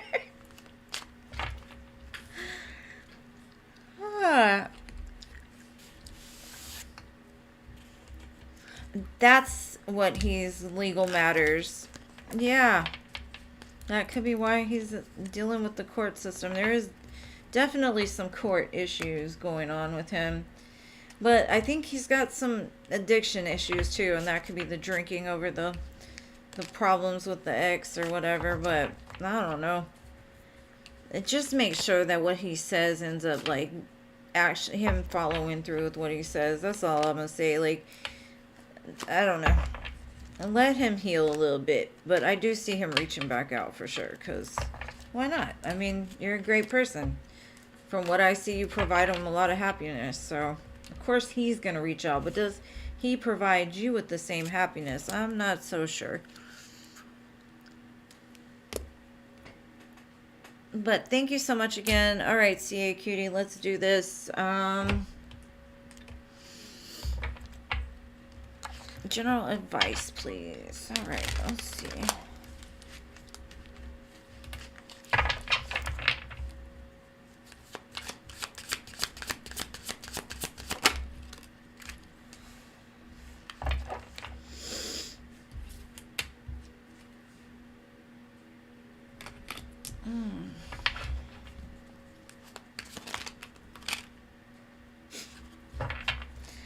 Oh, I love it when cards tell a story, but sometimes there was one hiding. All right.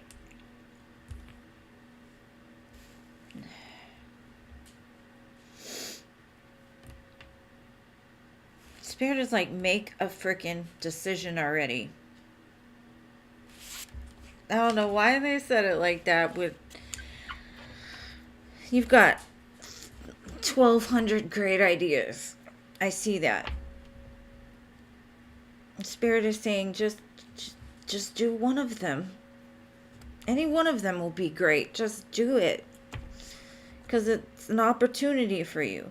You've worked on yourself to the point that you can actually say, like, you are smart enough to know better.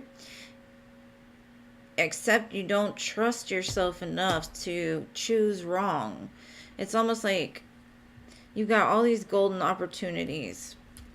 And you rather sit there and, like, look at them, and there's so many options for you because you're so good at so many different things that you get lost in that sauce and confused, like, but which one is best? What if I make the wrong decision? What if I don't do it right? What, Spirit said, just do some investigation on one of them. Just any one of them. We'll work with you.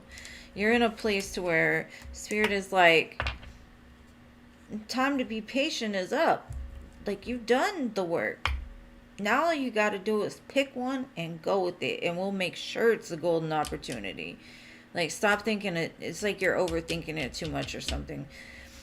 Because I think that yeah, Spirit's like, you have good stuff coming for you. Do you trust us? Jump. Just grab one and jump. Just trust. I got you, right? And I don't know what that's in regards to. They're like, go, move, do it. I'm like, okay, whatever.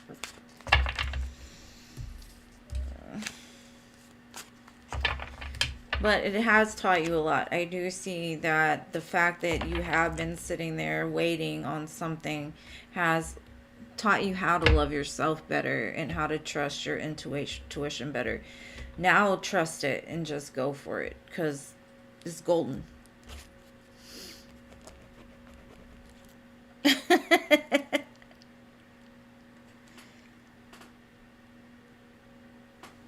You're welcome, Ellie. And I don't know if they were drunk or not. It's liquid courage always to me is like, I'm at a party, I drink, and I'm like, oh, I can call her now, kind of thing. Not saying he's like, I try to make the most sense out of the cards as possible, but yeah, for you, CA Cutie, the Spirit's just like, stop doubting it. Like, we got you. Don't worry. Like, if this is the main thing they told me is, no decision is a decision. And sometimes that's not a good thing. All right, Manice. Love, General. Got you. Sorry.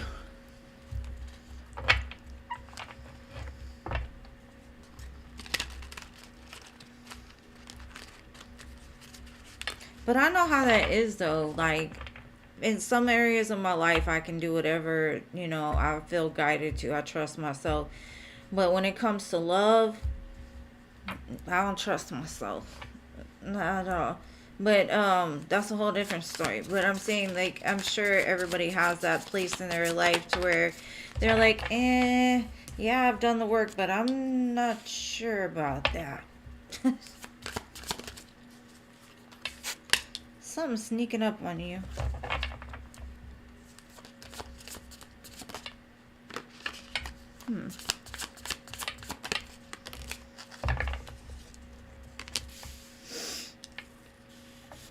Ew, I don't like this energy. The next person coming to you, be very careful about. They're quite the charmer. There's like two people. There's one possibly that you've dealt with for a while. They're kind of an in and out energy. They leave you out in the cold. They sneak around. And it keeps you in a state of confusion that you're missing like bigger opportunities outside of this person.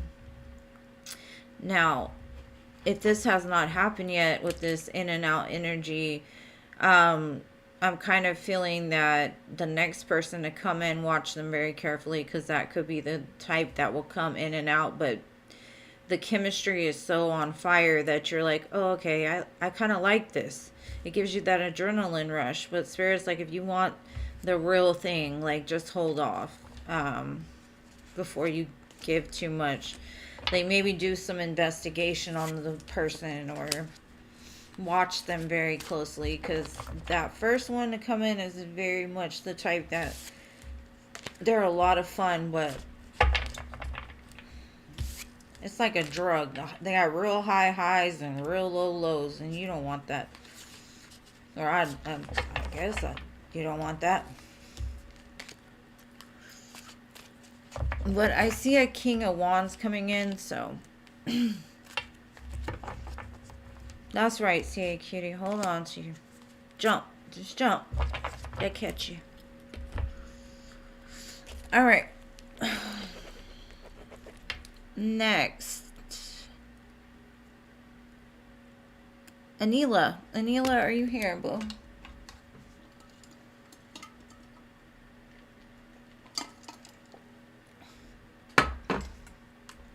I do not like that green color. How about that?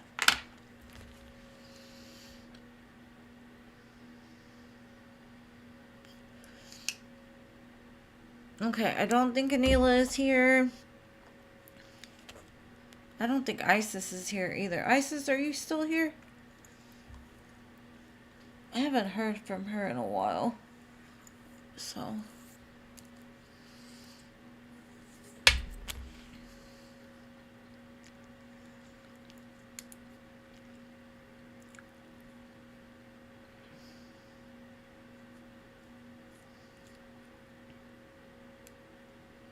Lalima, General. Alright, but let's see.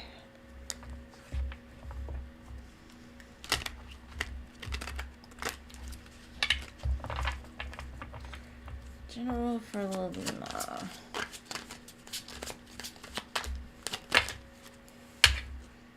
Just fair guys throwing cards at me. Hey, be nice.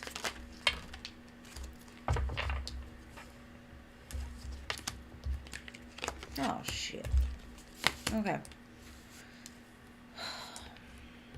Alright. I see that you're finally realizing how much power you have within yourself to make shit happen, right? Stuff happen.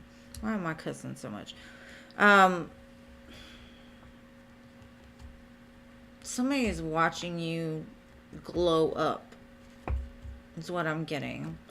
Like, you're starting to look better. You're starting to take care of yourself better.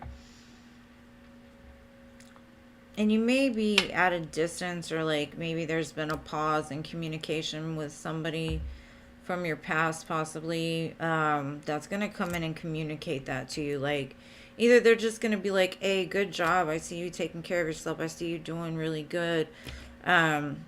Here's a potted plant or some cookies or something, you know? I get Pisces energy, strong, and I also get Virgo and Gemini, but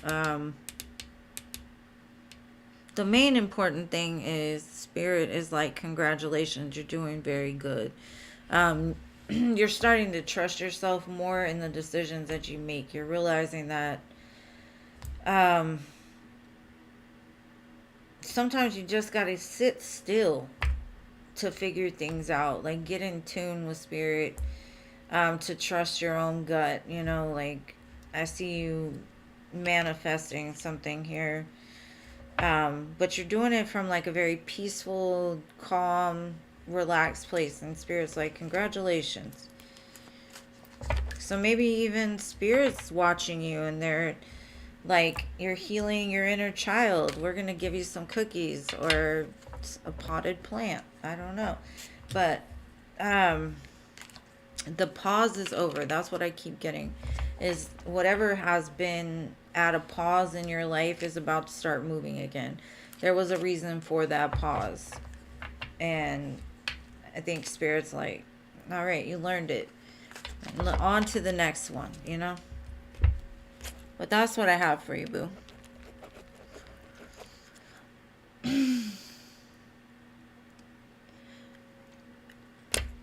Do it. Start tomorrow. The way I see it is if you take one little bitty step every single day towards whatever big dream that you have, you're making a huge difference, because within a year, if you think of all the little steps that you've done for 365 days, it'll amount to something big. So, you know, that's just what you got to do. One little, I call it baby stepping into abundance. Just start baby stepping into abundance, trusting it and going with it. And yes, you may fall a couple times along the way, but at least you know you got the creator to catch you when you fall. So that's the best part about it.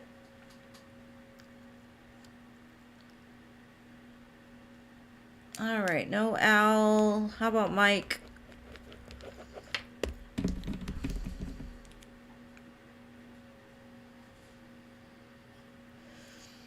And Cece, yes, love, you can donate if you would like to.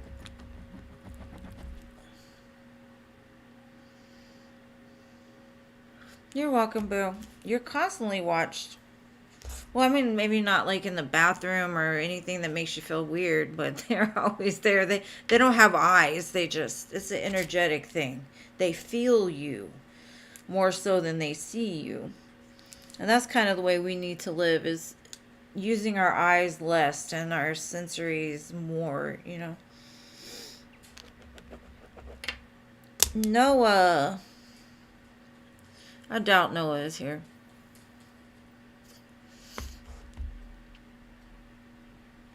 If you don't get out from under my desk, go. Go, Khaleesi. Do you see a relationship for you? In the future? Let's see. Do I see a relationship for Mike in the future?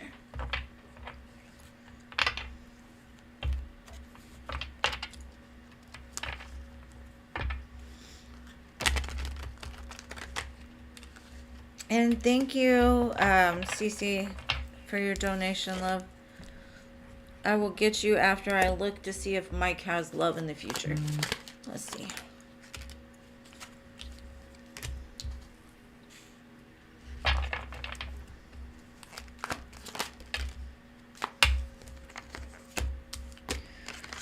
Okay, Spirit is saying, yes, you do have love coming for you, but you're going to have to walk away from something you're possibly holding on to.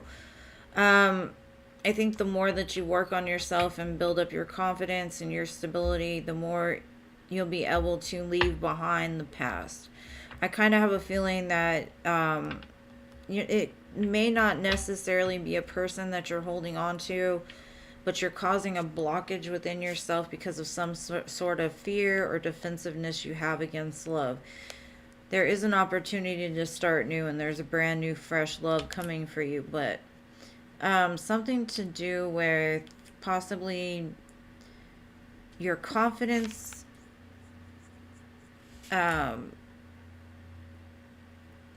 maybe you need to like build yourself up more as far as your confidence, overcome those fears, do some kind of healing. But I do definitely see in the future you're going to have a great big love. Possibly that will lead to marriage. But you're going to have to walk away from something, whether that be people, places, things, thoughts that don't serve you any longer. Because if you want something new, you have to present yourself to the world in the vibration of that new. So let's say you want a Queen of Pentacles, a grounded, stable, motherly type of woman. You've got to then be a counterpart to that. You have to be the stable, grown husband type material, right? And I still think there's some little bit of work to do as far as that's concerned. It could just be knowing that you have everything that would attract, like an emperor. Are you an emperor? Are you looking for an empress? Then you have to get in that vibration. So I see you working on getting into alignment, but I think there's a little bit of like guardedness and like not trusting yourself, or not trusting that you're like a viable partner for somebody else, possibly.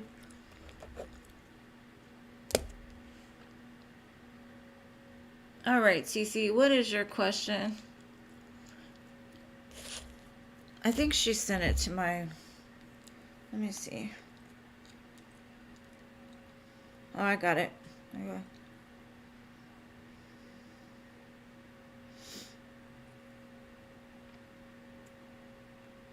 And thank you for being here, Boo.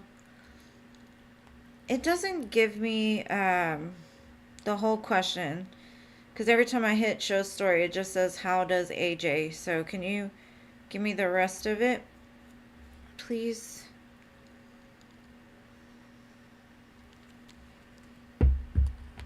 Yeah, I see it, babe, but it just tells me, how does AJ... Is it like, how does AJ feel about you right now, or... I want to make sure. And you're a very beautiful girl, by the way.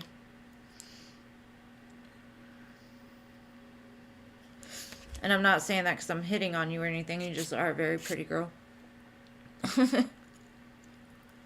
AJ the Leo feel towards me. Okay.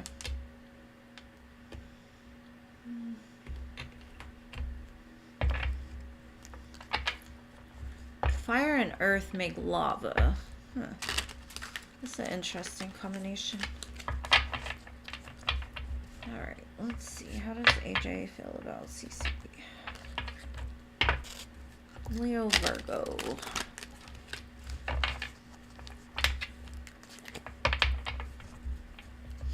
I think it can be a good combination for sure.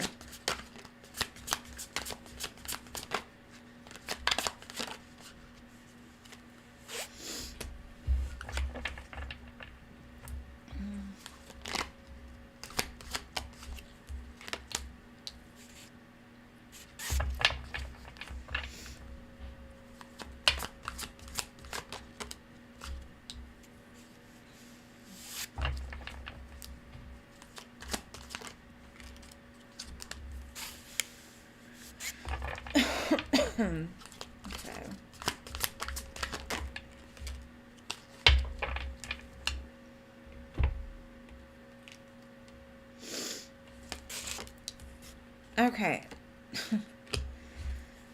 Oh, it's almost like they want it so bad, but they don't know how to make it happen. Something about they got like this worst case scenario thing in their head, like, I should hold back because stuff could get real bad. I just had 5 major arcanas come out in a row. So it's definitely a meant to be kind of connection. Now, I'm not going to say it's meant to be forever. It could be meant to be for tomorrow. I don't know, but it's destined. Major arcanas are like the things that don't change, right? But what he's telling me is, as much as he wants a new beginning, he's not sure how to make sure. It's almost like he's trying to plan it out before it even happens, because he's very defensive and guarded. He's possibly been around the block a few times and experienced some pretty bad stuff. If you two aren't in contact, I see that he will contact you to have a new beginning. But hold on, I'm going to see.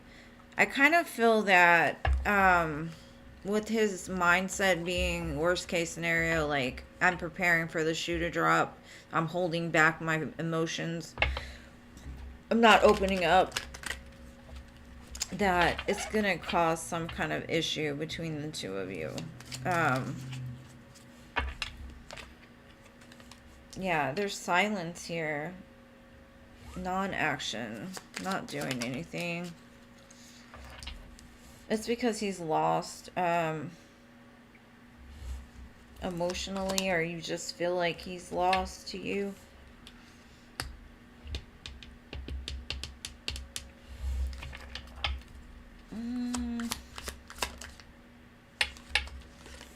There's something he realized, like, as confused as he is when he looks at the new beginning, it's almost like, I still want to try.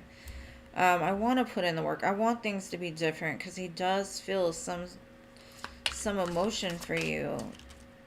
but he's also like paying attention to the way that he's acting, because honestly it's like he's testing you. Like he wants you to like show him that you're worth jumping into something with. So he's watching you and everything that you do. It's almost like an interview. He's putting you through an interview process, right? When he does talk.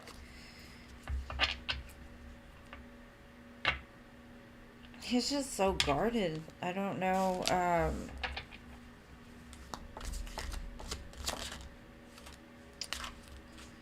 With him, it looks like it might just be like a roller coaster, because he honestly doesn't know what the heck he really wants yet. And he doesn't know because he's too scared of what could be actually happening. So he's like thinking with too much of his brain instead of like his heart, because I don't see heart at all. I see a lot of confusion and kind of recklessness. I don't know, boo. I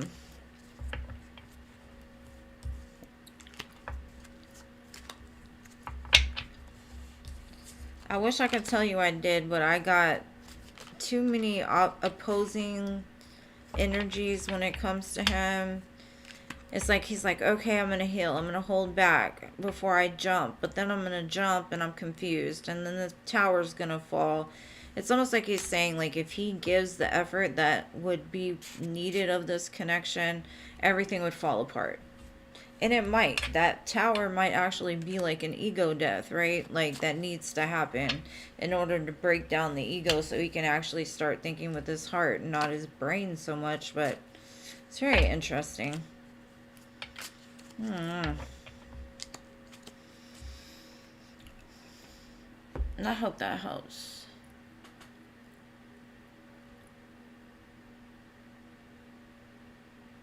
A situationship. It definitely looks like a situationship. I mean, I wish you the best with this connection, but until he stops, like, going back and forth with himself constantly, it's not gonna ever get anywhere. Or he's gonna, like, manifest a horrible ending kind of thing, you know? It's almost like he gives excuses why not. But he doesn't look at the reasons why. He's like, I don't know. I don't know what to do, moon card. The tower will fall if I jump. Okay. And he's a Leo, right? You said he's a Leo. Leos normally use this strength to calm their ego down so they can listen to their heart. Or they use this strength to roar, to like take things over, you know. But for me, it's like, I don't know, maybe he got out of a bad relationship and he's still trying to heal, so he doesn't want to put you through all that drama while he heals, possibly. But it's very confusing, so I can understand why you would be confused, you know, as his situationship partner, right? But like I said, I wish you the best of luck. I'm confused. Okay. What did I do? I just shuffled the wrong deck. Yeah. I don't know. For a Leo, he doesn't seem very confident. And I'm not to say all Leos are confident, but they pretty much are. You know, like my rising sign is Leo, and I think that's probably the one part in my chart that gives me like a oda of confidence. And normally it's just in business mainly, but alright, so next we have Queen of Swords. Oh, we're on Glorious. Never mind. Glorious, love. And thank you so much for your donation, Cece. I hope to see you again. I hope it resonates with you. And I'm sorry it wasn't sunshine and rainbows today, but sometimes it's like that. Love for my dear Glorious. Let's see.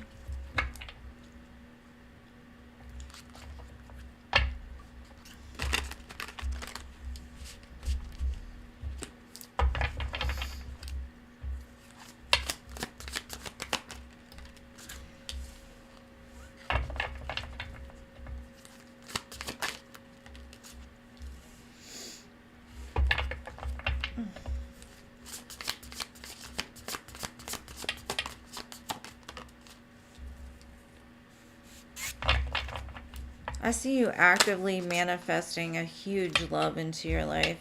And I'm going to show you why. Hold on. One more card. Okay. This is beautiful. Okay, so you see the Queen of Wands next to this Ten of Pentacles, right?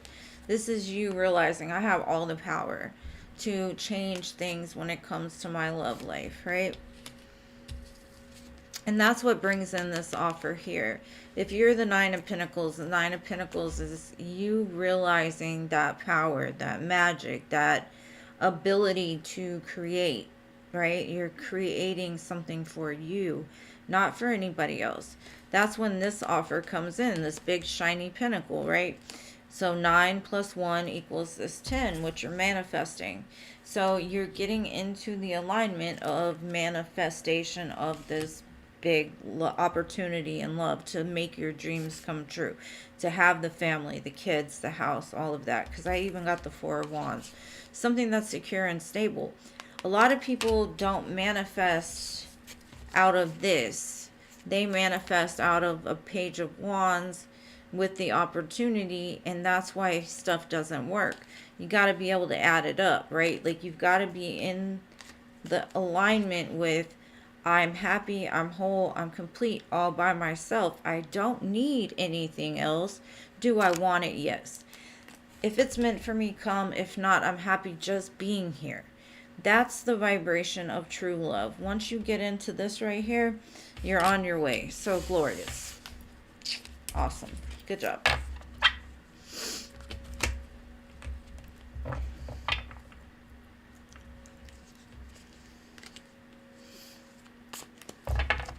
But yeah.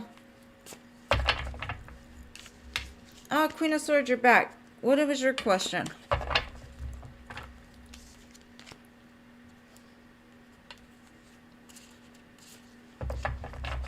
All right, glorious. That was beautiful.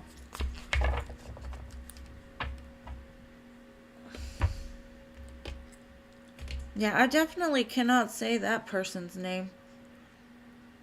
What happened to Queen of Swords, though? Queen of Swords, what was your question?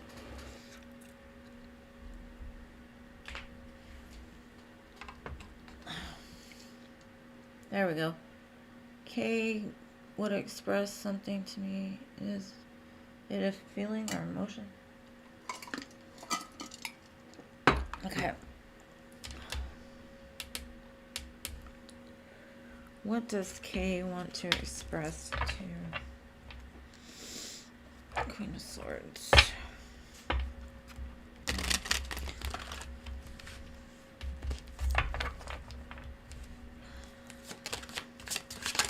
I had Empress, Four of Wands, so I definitely say it's emotional. And then I got the Hierophant, so yeah, I got the Empress again. Something about commitment, possibly emotions, about like what they feel for you. They see you as an Empress. 10 of Cups. Like, what is going on? What vibration did I just sink into?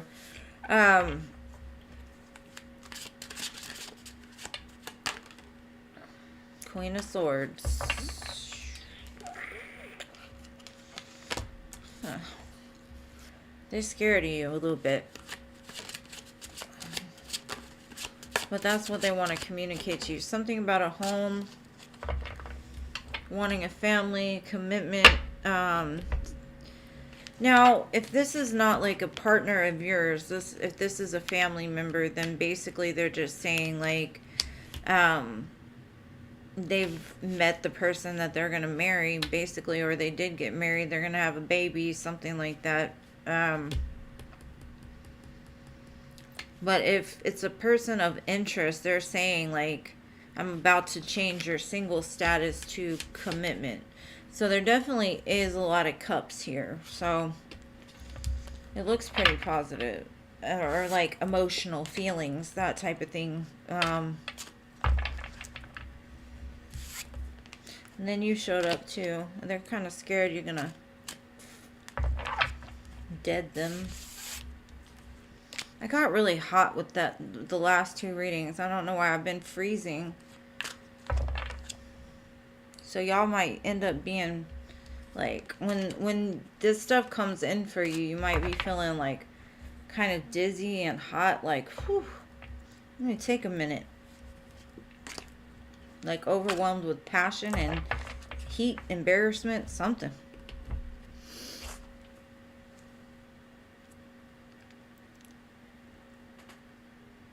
Okay. Yeah.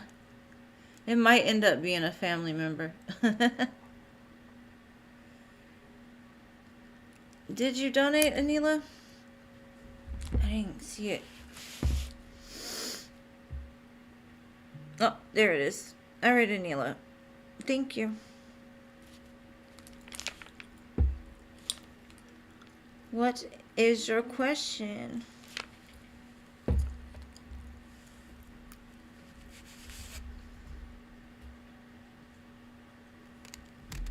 You're welcome, Queen of Swords. Anytime. Thank you so much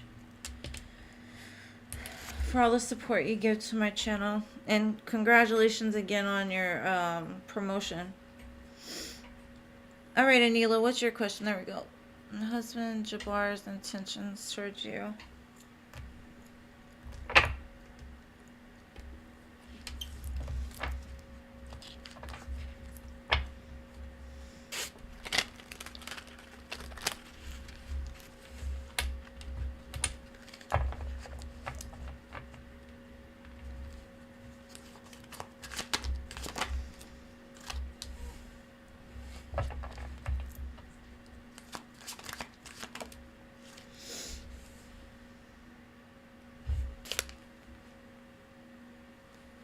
Oh, thank you, Cece. Cece donated for 2 questions.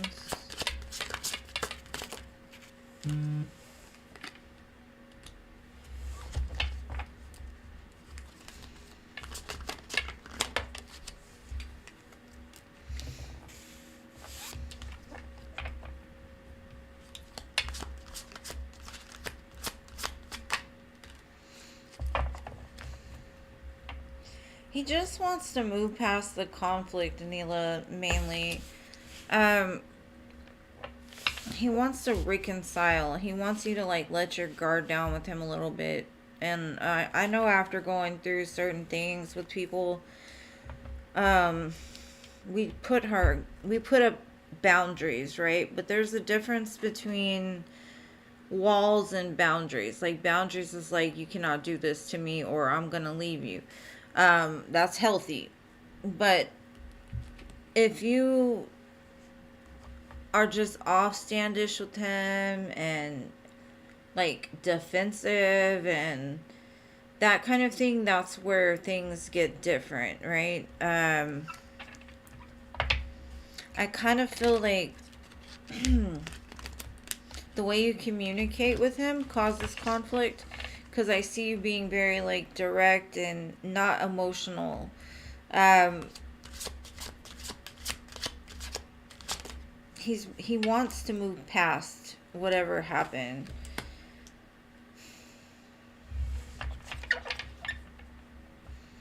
And like I said, you had every reason to put that sword up and to, you know, say what you did or whatever. Because he did act like a snake. He did put you in a situation to make it feel like your connection was toxic. And it did break your heart. I get it. But he's like, let's focus on the future. Let's focus on rebuilding. Let's focus on moving past the conflict.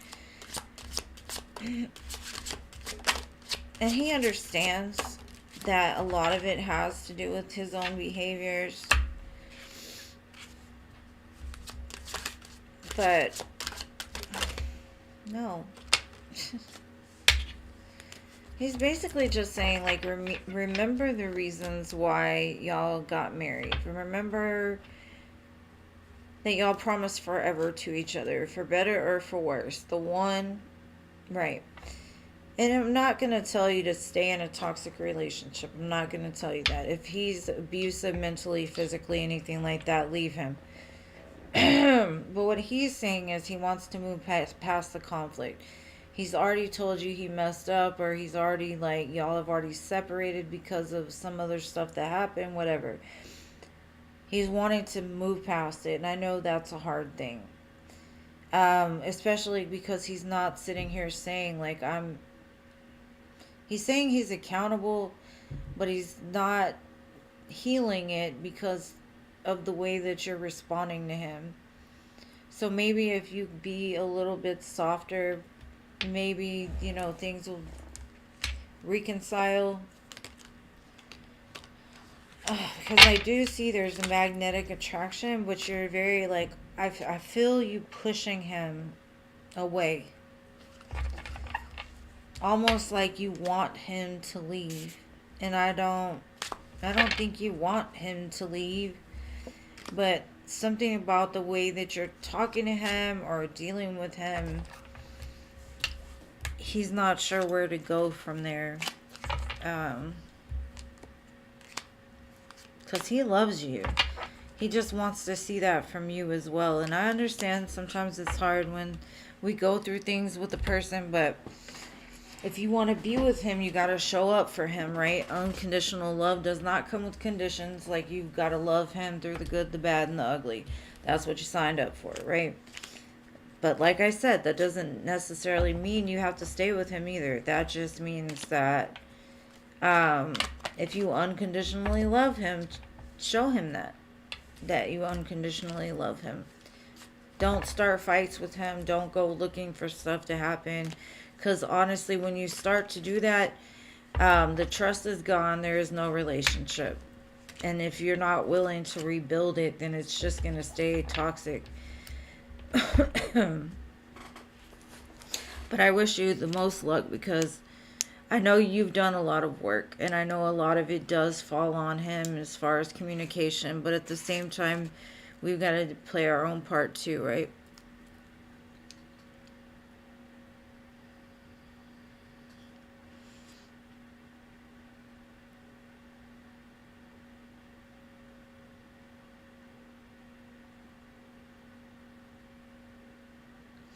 And I understand that trust is a big thing. What I would say is the more that you look for things, the more that you'll manifest them into reality.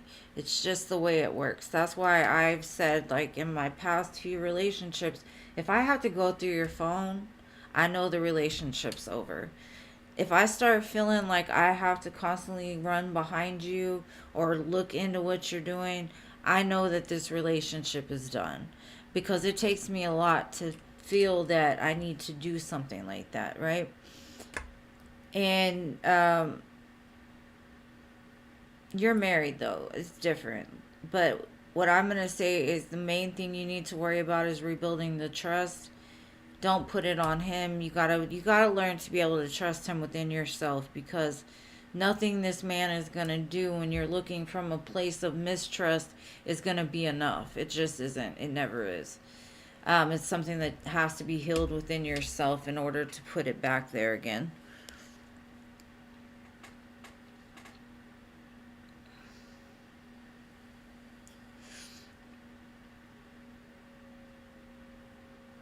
Well, that's good, boo.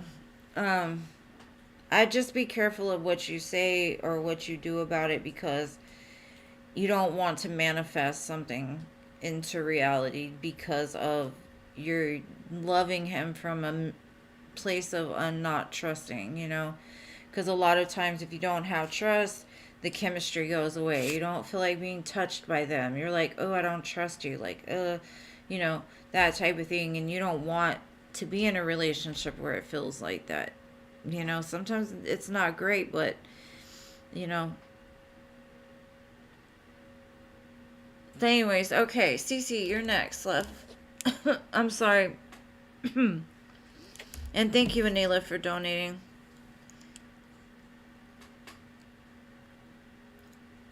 But I love you, and you're doing so good. Just stay focused on you and that baby.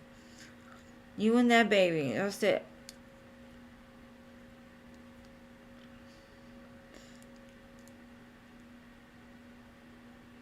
Yeah, you just gotta stop those negative thoughts. You've gotta get in control, because you are in control, and eventually, like, treat him as a friend for now until you can gain that trust again. You know what I mean? Like, work on building from the ground up, you know? It happens. It's understandable, love. You have every reason to be doubtful. I get it. But at the same time, negative thinking only mirrors back to us what needs to be changed, you know? And if we don't look at it, then we can't do anything about it. But don't get discouraged. Just keep going, boo. Keep going.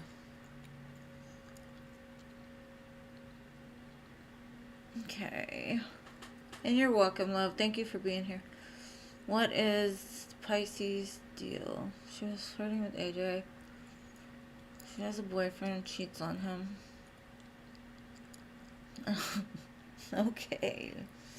Let's get in the tea about this unstable person. Let's see.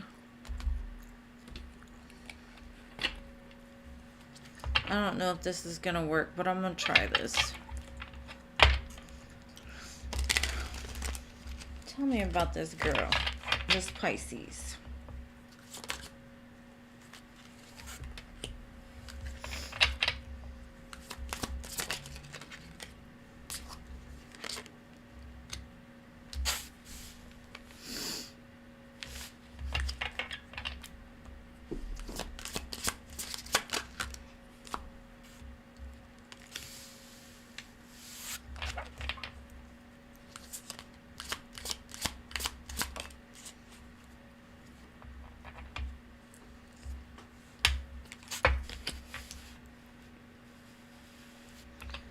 Okay.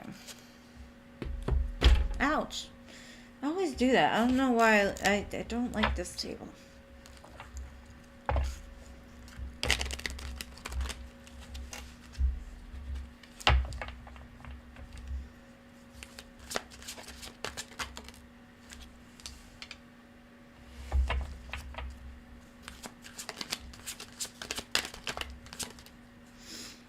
Okay. I definitely see a strong connection between you and AJ, okay? I see that you and him are destined to be together. Your union is pretty much solidified. Now with her, she sees this as like something she wants. She thinks that she could take that opportunity for herself almost. So she's causing drama and conflict, trying to cause problems. It looks like she does try to talk to AJ, like you said, but he only has eyes for you. So like I said, I think she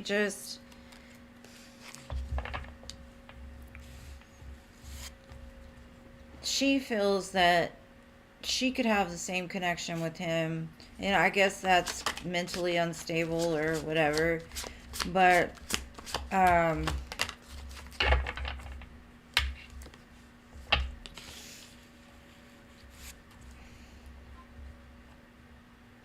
don't, you know what, like, I'm gonna take that back. I honestly feel like she knows that AJ is totally focused on you, right?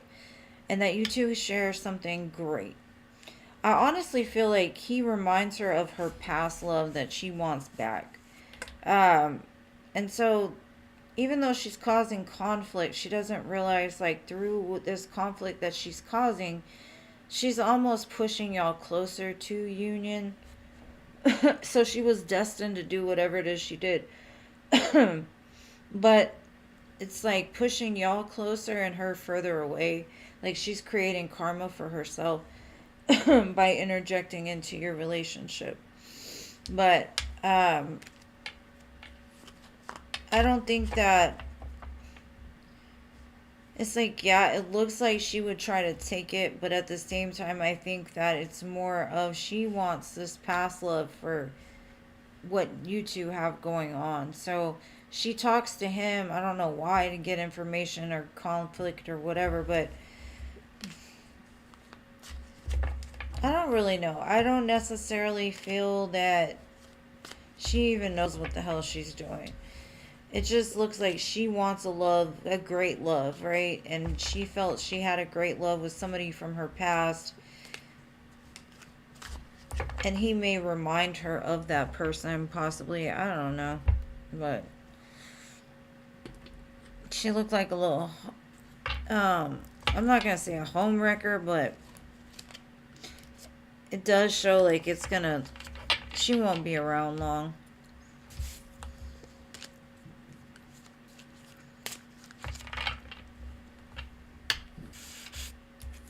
Oh yeah, for sure. They can resonate with more than just one person.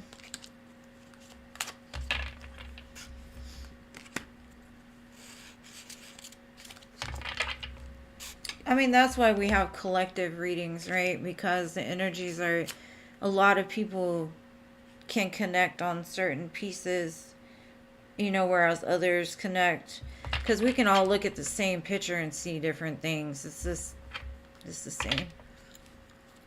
It's that connectedness. We're all connected in some way, somehow.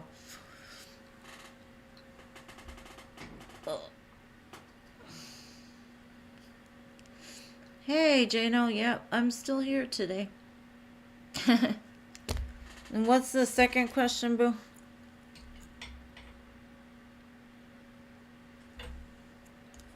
How was the movie, Jano?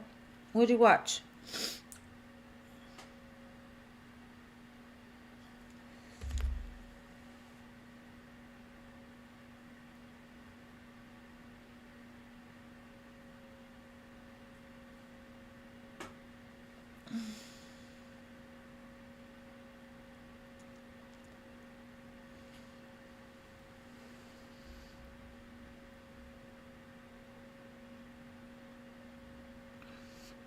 Do you think AJ will be together?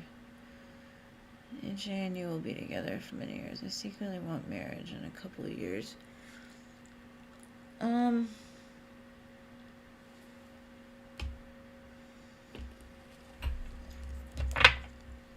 know. He's confused. I remember seeing that, so I don't know. Let's see. Will they be married within 2 years?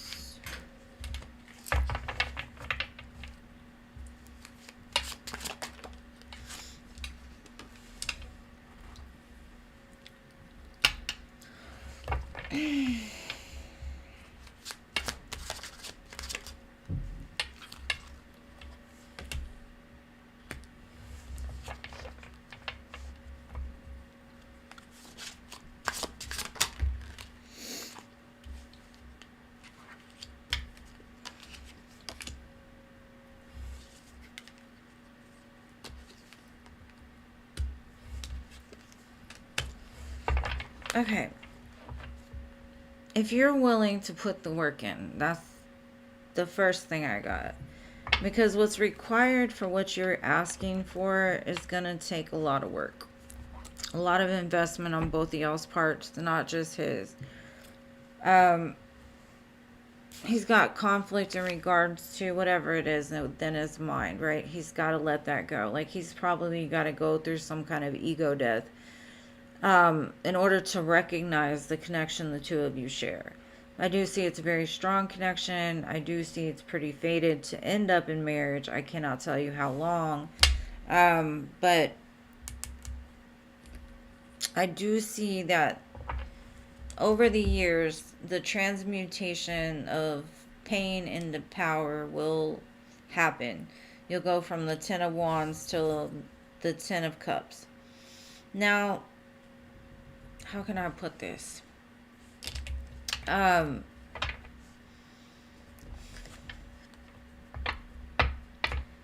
Everybody has free will.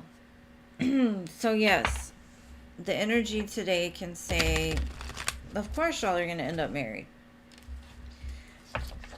But the main point is, in order to transmute the energy, free will, like, he's going to have to willingly put his ego down. He's going to have to kill it, pretty much. I mean, there is healthy ego, yes, but ego death is something that is necessary for this to happen. We can't force it. We can't make another person go through it. A lot of people avoid it for years. So 2 years, I don't know if he's gonna do that or not. I'm gonna look a little deeper and see, maybe, possibly. But it's really, a lot of people are like, well, it says we'll get married. It does. But I also want you to know that the work has to be done in order for that to happen. And you can't change his free will just like he can't change yours. So it's all dependent, right? Okay. I feel like you might have some kind of separation between the two of you before he actually goes through an ego death. He's got to really activate his higher self. He's got to really sit with his thoughts. He's really got to figure out what it is he wants, where he wants to invest. And I think he will, because, I've got the family, the home, the awakening. And once he awakens to the connection, he'll understand, like, this is my person. This is the person I want to commit to. This is the person I want a home and a family with, right? And it does show that. But in the current moment, he's lost in the sauce, confused, overwhelmed, doesn't know where to go, what to do. You've just got to trust the process for you, and you've got to also trust your own inner knowing. You've got to activate these things within yourself as well to make sure that this is the partner that you see long term, right? So there is a purpose behind this relationship for sure, and it does look like, in the energy that it's sitting in right now, it'll eventually happen. I'm going to tell you, ego deaths are not easy. They're not fun from either side of them. Also, they can take a very long time to happen, but not only happen, but also to, I don't know how to say, like, ascend from the ego death itself. But, so I can't give you any kind of timing, but I can say eventually, yeah, y'all probably will get married. But that's dependent on if you're willing to wait that long, and that's dependent if he decides to let the tower fall and actually do it. So that's what I have for you, boo. You might like this song, Kalani Nights Like This. It might have a message for you. That's the first song I've actually, like, told somebody related, so that might be it. Like a message from him.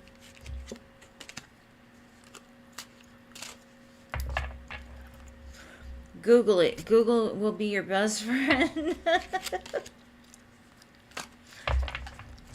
I don't know how to say it simpler. It's basically like when we get pushed so far out of ourselves that literally we have no choice but to get on our knees and surrender everything that we have to God. It's literally like life will push you and push you and push you to the point that you realize your ego really isn't in control of the show, right? The divine is in control of what happens. It's like giving it up and being like, you know what, I trust you. Let's walk this walk together, kind of thing. Ego death is hard, especially for people that live mainly from a brain aspect, right? It's basically killing the brain that tells us we should be scared of certain things, It's about like transmuting it into trust, if that makes any sense.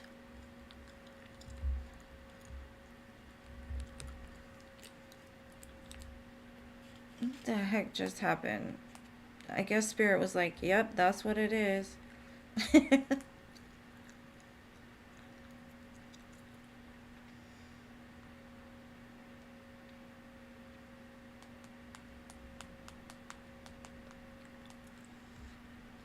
Hold on, sorry, my daughter. Okay. But yeah, I hope that makes sense.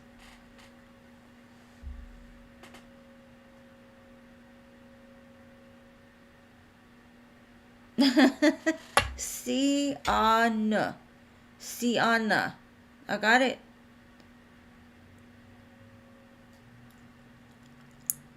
Just another Friday, right?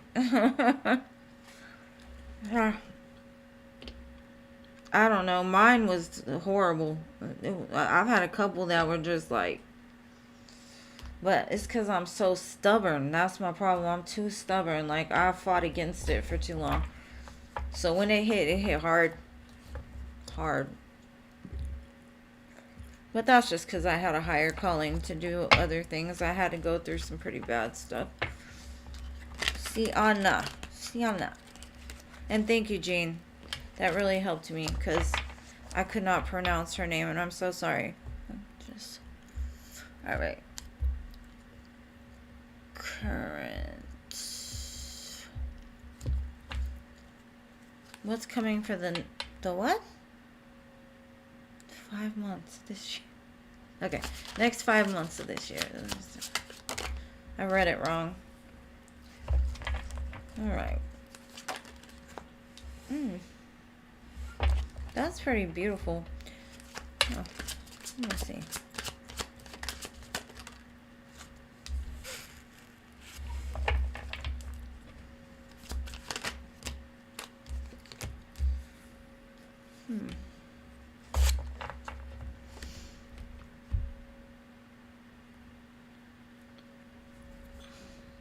If you've been healing from something,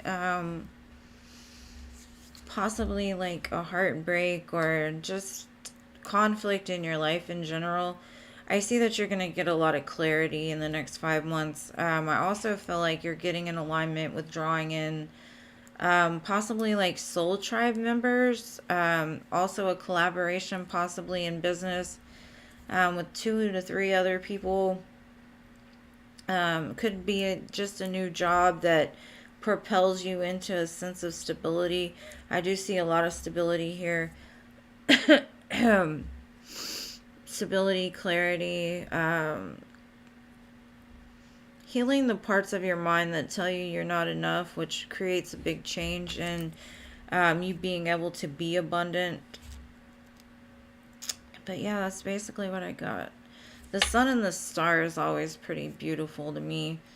If the moon was here, I'd be like, whoa, whoa, the world's coming to an end. No, I'm just kidding.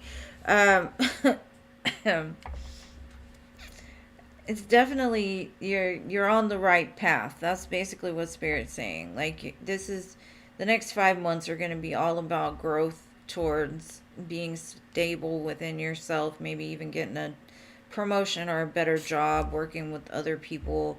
But if not that, just getting grounded, really living in the present moment and being able to see the opportunities that come out of that. So that's what I got for you, love. Thank you for being here. And I'm sorry I butchered your name. First of all, I have really bad vision, so me trying to concentrate to see something that long is like my eyes fight back against me. I do have glasses, but I'm legally blind in my right eye. When I first found out I had MS, it was because I lost the vision in my eye. But anyways, I can't see out of it, and this is the one that's like closest to this, so.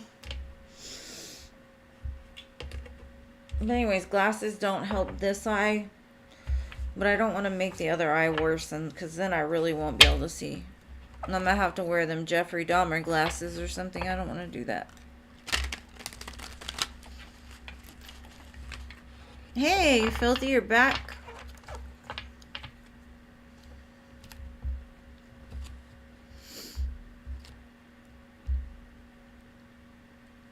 Yes, you're definitely moving in the right direction. Oh, I bit my lip. Alright, Stephanie, Mike's current feelings and intentions.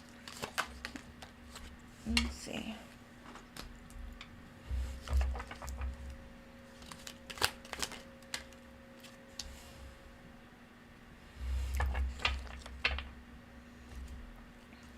Side note, Mike might... Okay, when movement with Mike starts happening, you're going to start to see a lot of crows, is what I'm getting.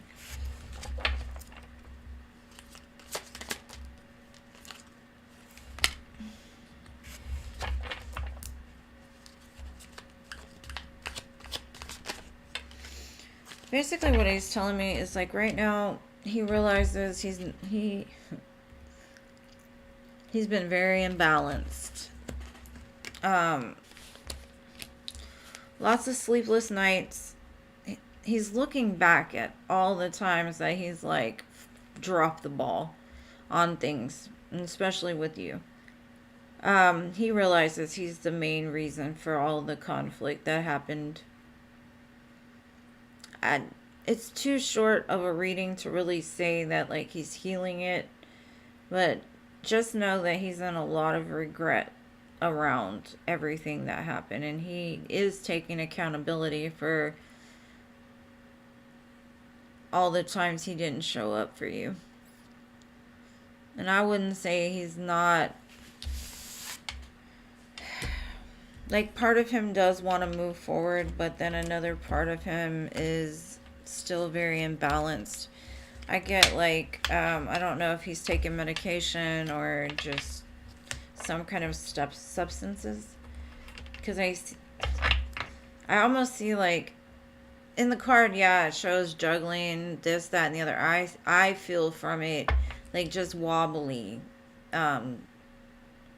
disconnectedness almost from self. So it gives me like maybe drugs or alcohol or something. He's drinking or doing something to numb his feelings because he can't sleep at night thinking about what happened. But I don't see any healing either. At least he's looking at it. And he knows he's wrong.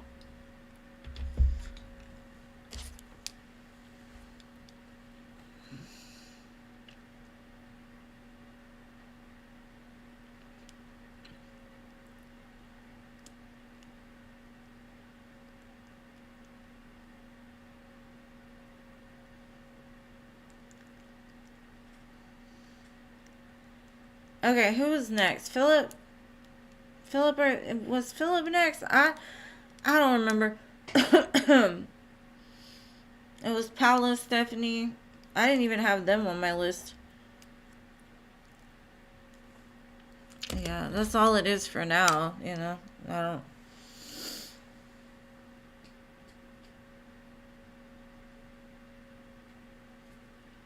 All right, so Philip, what is your question, Boo?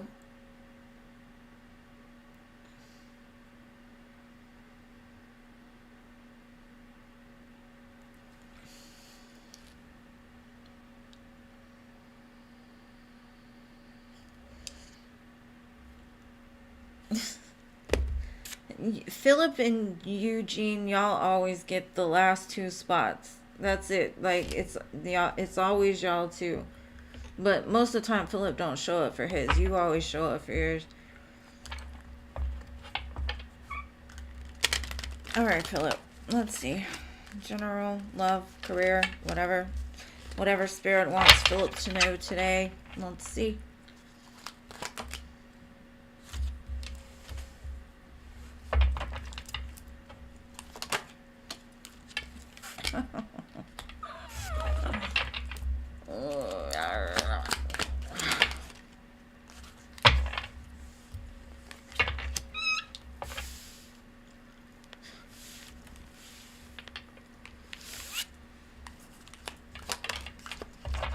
Okay, I'm about to get real with you. Real.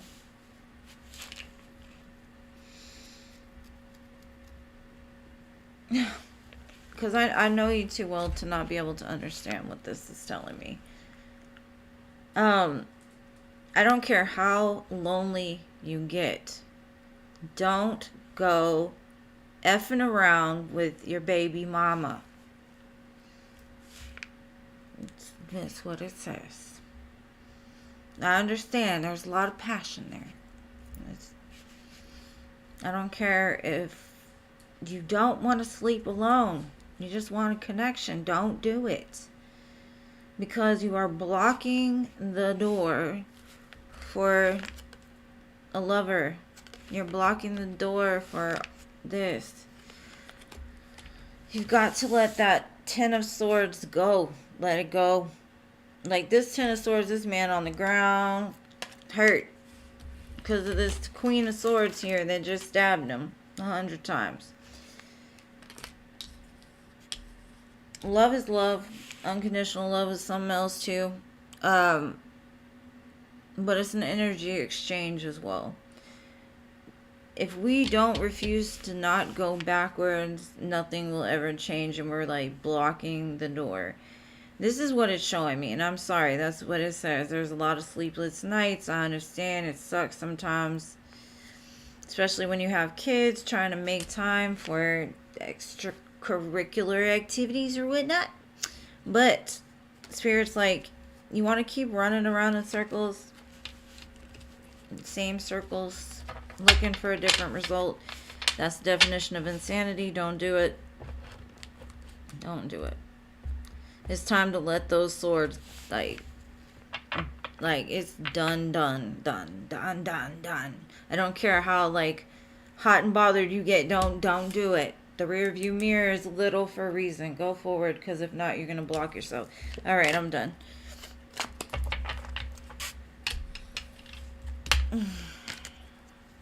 I don't know why Spirit wanted me to tell you that, but I ain't trying to be in your business or nothing, but okay, I got a side note. Okay, you need to cleanse your energy, like set an intention of letting everything go, because I think even that energetic connection, dependent on what she's doing to you energetically or whatnot,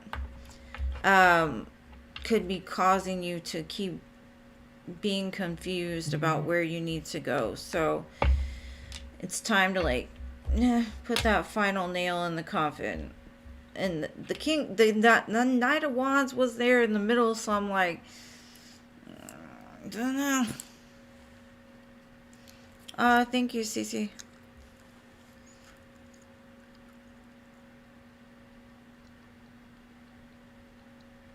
I thought they had. I don't have the list, though. That's the thing. And then Cece donated again. I don't have the list, so I don't know. Like, my list stopped back at MS a long time ago.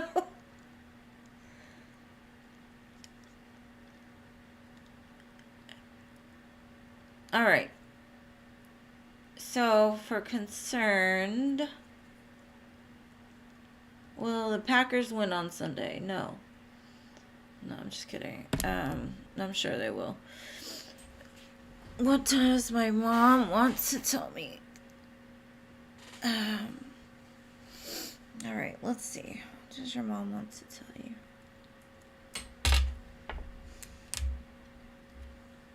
And then, Cece, just let me know what your questions were, boo.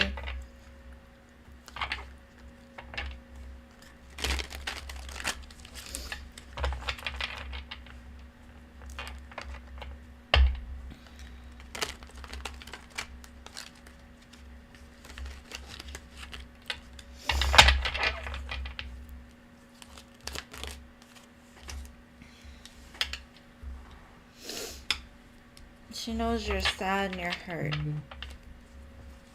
And you feel alone. But she watches over you.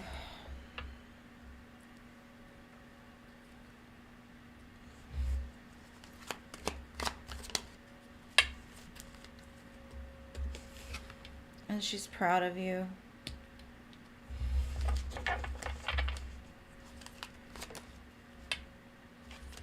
And she's providing you opportunities. You just got to look up. That's kind of what I'm getting. Like, use the pain for something bigger than yourself. Because there's opportunities she's putting in alignment for you, or she's co-creating to open up doors for you. And it could be like learning new things, new businesses. Could be monetary value or whatever. But she's saying you've got to let go. Because nothing is really lost. We're all always connected, no matter how far we are. And the more you focus on the pain, the more that you're like caging yourself from the things that are possible. Regardless, she is very proud though. But something about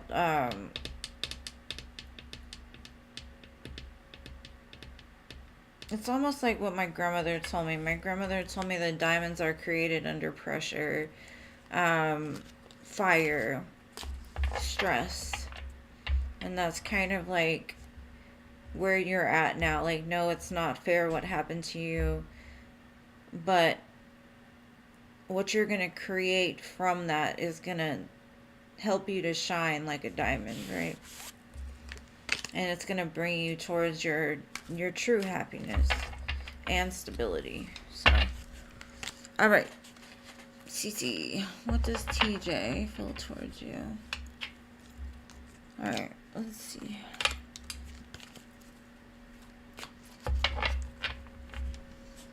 All right, Cece, let's see.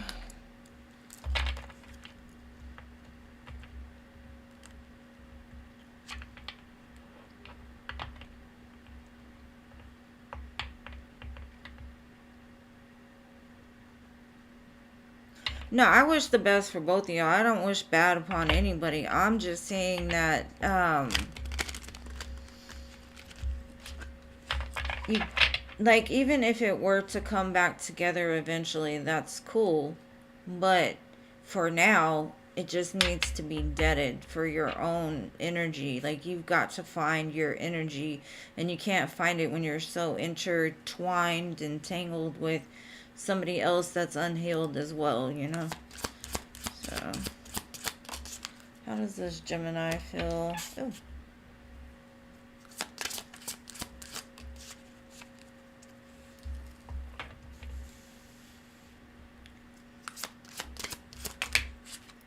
It's too many cards.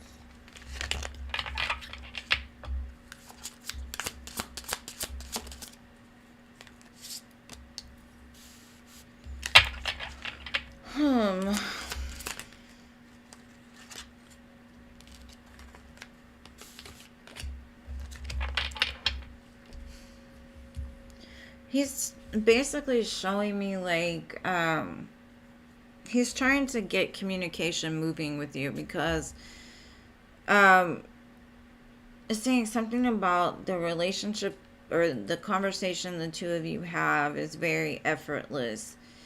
You're not the type that really interacts with many people. You kind of sit back and watch people more than anything, and he kind of wants to pull you out of like being so guarded, I guess. So he flirts. Geminis do that. Um, but he wants to open up the line of communication. He's still healing from some kind of past love or whatever, but it's kind of like he wants to put a band-aid over and I'm not trying to be shitty, but that kind of is the way it looks, right? It looks like he's trying to put a band-aid over the pain that he's feeling from whatever he just went through.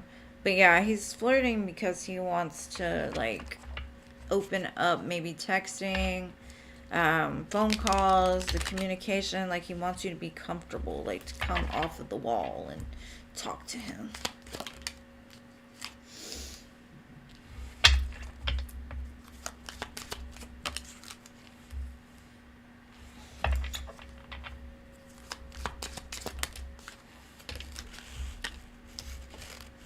Just be careful what you tell this man because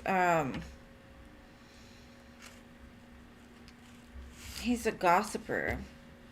And I kind of feel like whatever you tell him, go and he'll tell everybody else. So if you talk to him through somewhere where like you both know certain people, I'd be careful what you say because it's like he's searching for information as well. Uh, like looking you up online, searching your records, nosy. Yeah, he's still like, when it comes to like a relationship or anything, no, definitely wouldn't be with him because he's still stuck on his past love. He thinks that his past love was like of Twinflame or something. Um, it's almost like, let's say the two of you were to go out he would post it on social media to piss his ex off, kind of thing. Like, he's got that, I don't know. He does stuff vindictively almost. But yeah, that's what I got for that. He does want to communicate, but I don't know if he wants to communicate for the right reasons. So...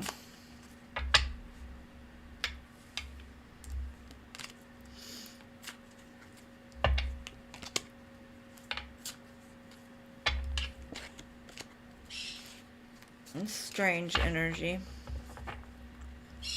I mean, he may actually have a lot of care for you. I'm not saying he doesn't. I just think, like, underneath, though, like, his reasoning is very, weird. Like, I wouldn't trust him with, like, top secret information or anything like that.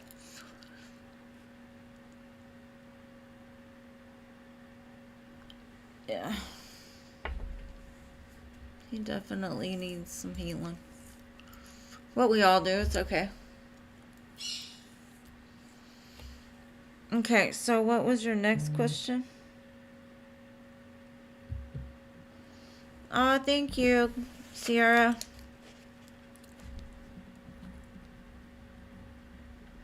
Cece. Thank you, boo. I got one more to read for, the other Cece.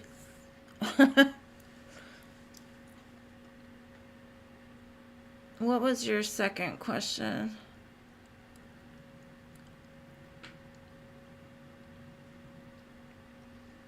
And as soon as I do the other CC, I'll do you.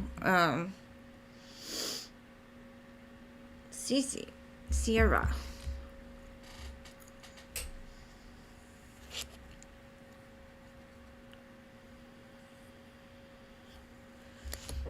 Let me put these cards up while I wait for you.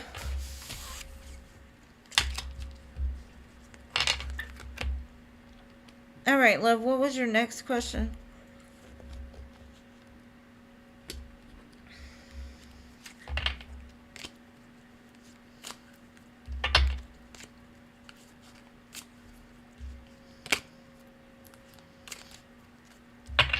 What does Andy like about you?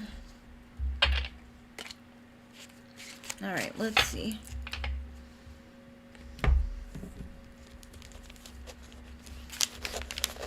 You're like Paula. You got a lot of choices, huh? All right, let's see. What does Andy like about Cece? Let's see. It was Andy, right? Yeah.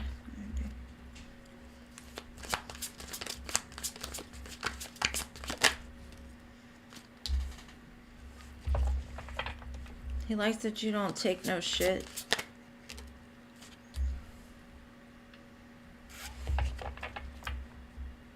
I don't know. Something about your energy is like very elevated. He likes that about you.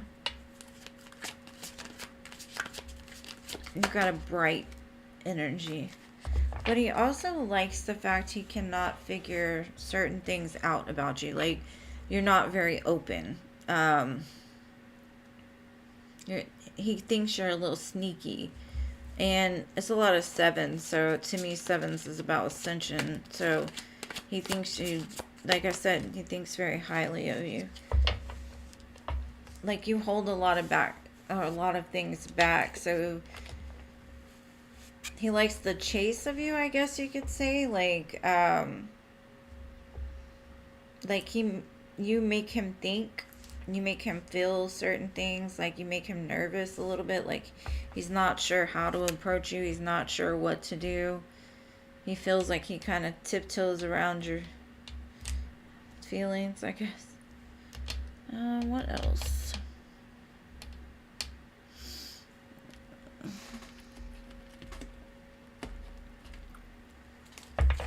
And the other CC, I'll do you right after I'm done with this one, okay, love?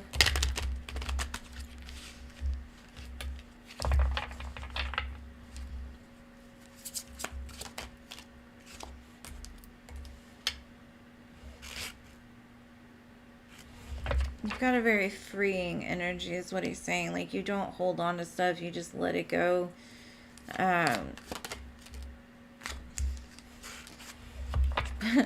What I'm also kind of getting is, like, you feel that you're invisible. You feel people don't look at you or pay attention to you.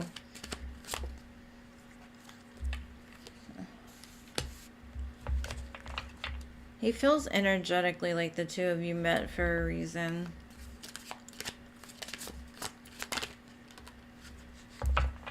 Yeah, you just are happy. You bring happiness to him. Very nurturing.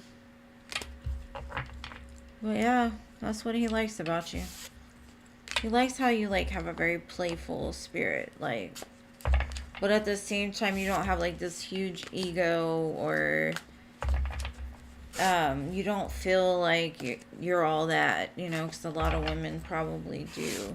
And that's why he say, like, he'll put you on a pedestal because you deserve to be on a pedestal, not because you asked to be put on one. So that's what he says. He says you're mysterious. He can't figure you out. Like, even though he may know things about you, he just doesn't, like, understand you, I guess. Like, how can you be so free? Or how can you be so happy? Or, like, he wants that.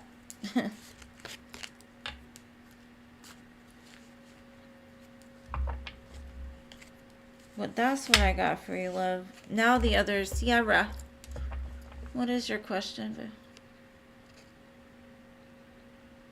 Oh, you're welcome. Thank you for being here, and thank you for requesting so many readings tonight. I appreciate you, love.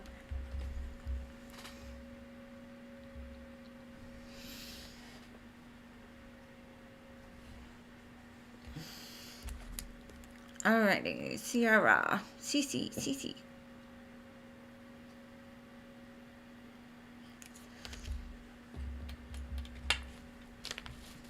Like, I'm not a big High School Musical fan at all, but there's this song, When There Was Me and You. My daughter had a big thing with High School Musical, but that song is the jam. Oh, thank you. Thank you for being here. I love having you here. Come and play with us anytime. I'm here 3 days a week. Not Monday. Wednesday, Fridays, Sundays.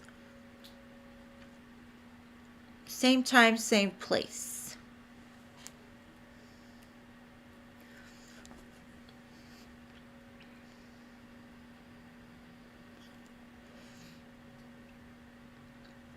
Yeah, I can tell. You look like a lot of fun.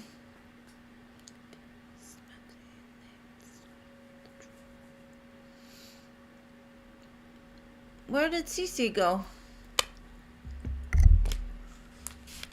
She ran away?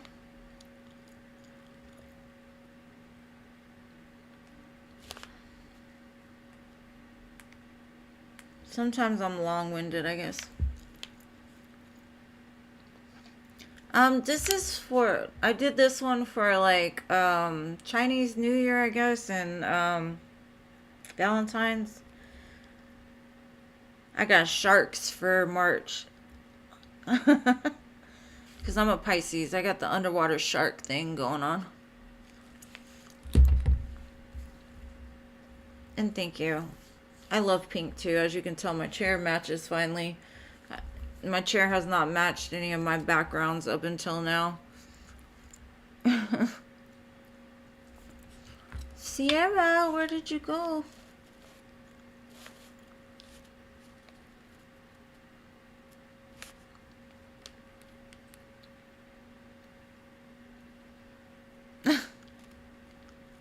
Well, that's what she put on there. She put 4.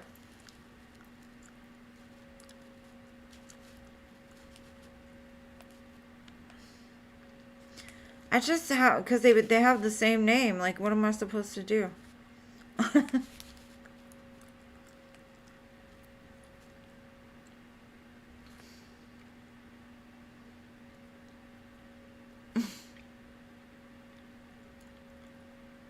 I didn't say her last name.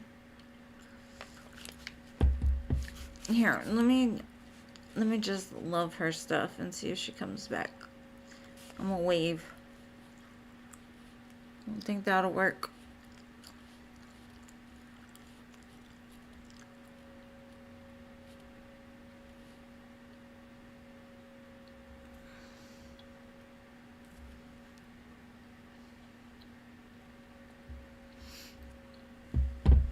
She used to come a lot. Is there anybody else, Jean? Let me do yours.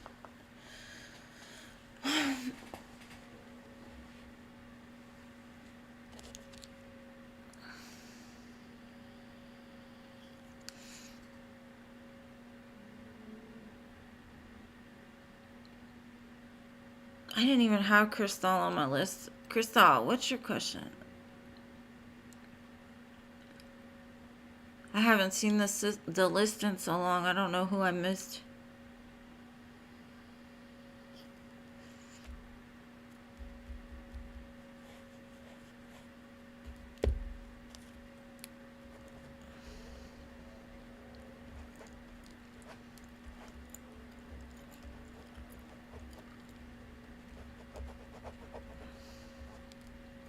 There you are. Okay.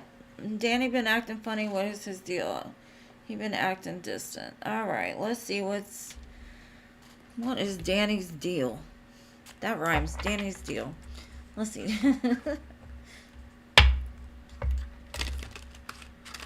Danny's deal. What is Danny's deal? Why is he acting funny? Let's see.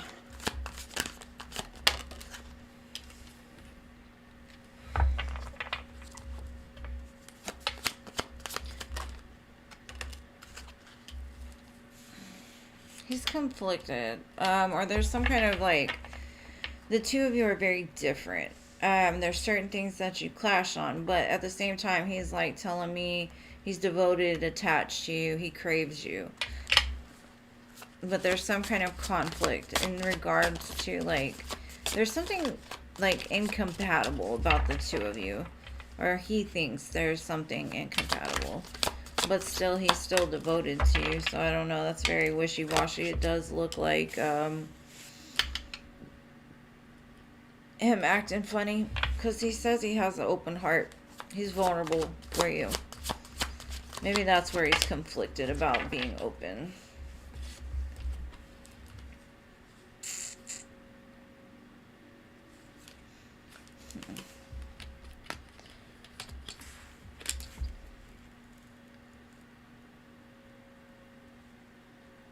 I don't know how long the two of you have been talking, but it's like, what he's telling me is like, he's chasing for your attention in some sense. And it could just be something within himself that he feels the need to chase things. And it like exhausts him to the point that he's like drained, depleted, and then he pulls back. So, that makes sense. Hold on.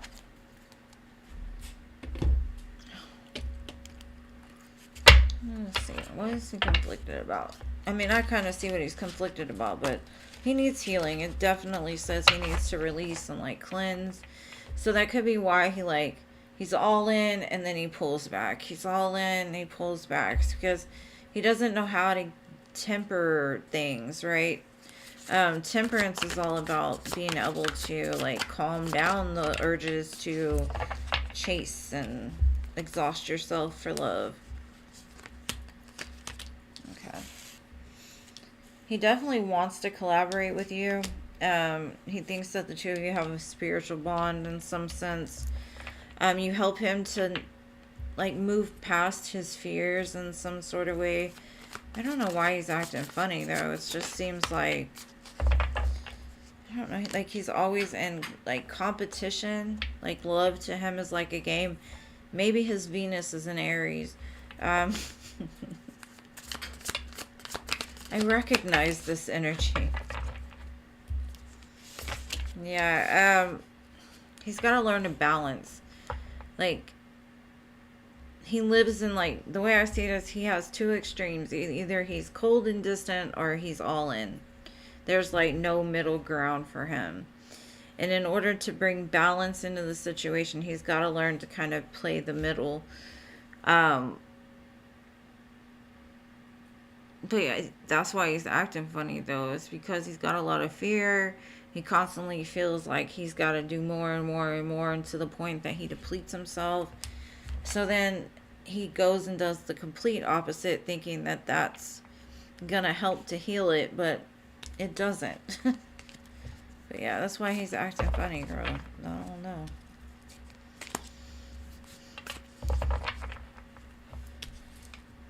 I don't see him like doing anything wrong to you, because what he's telling me, it's only you. Like, his heart is fully invested into you. He just gives way too much and then has to like pull back and heal and then come back. And so you might see like a back and forth with his energy. He's got to learn to be in the middle.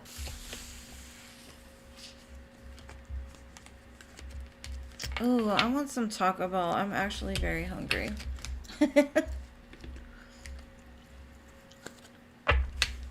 Knowing my butt does not need any Taco Bell. But I hope that helps, Cece. I don't think it's anything to do with you. I think it's just the way that he is. He gives me like a mutable sign, like Gemini, Pisces, Sagittarius, Virgo, maybe Virgo.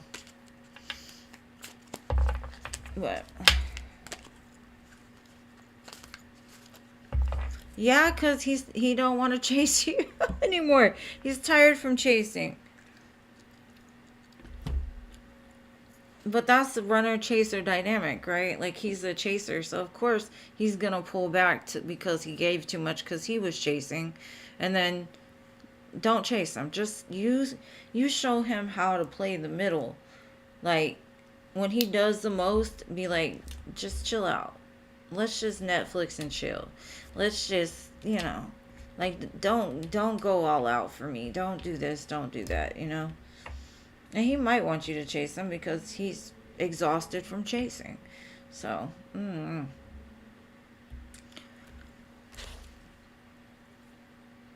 Virgo's energies towards you, my dear Jean. Let's see. We made it. Let's see.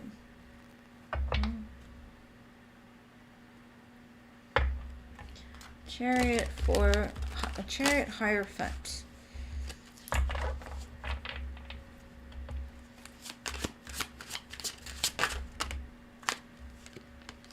Wheel of Fortune, Knight of Swords.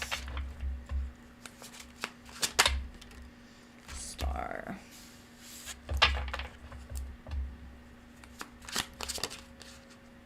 Hermit.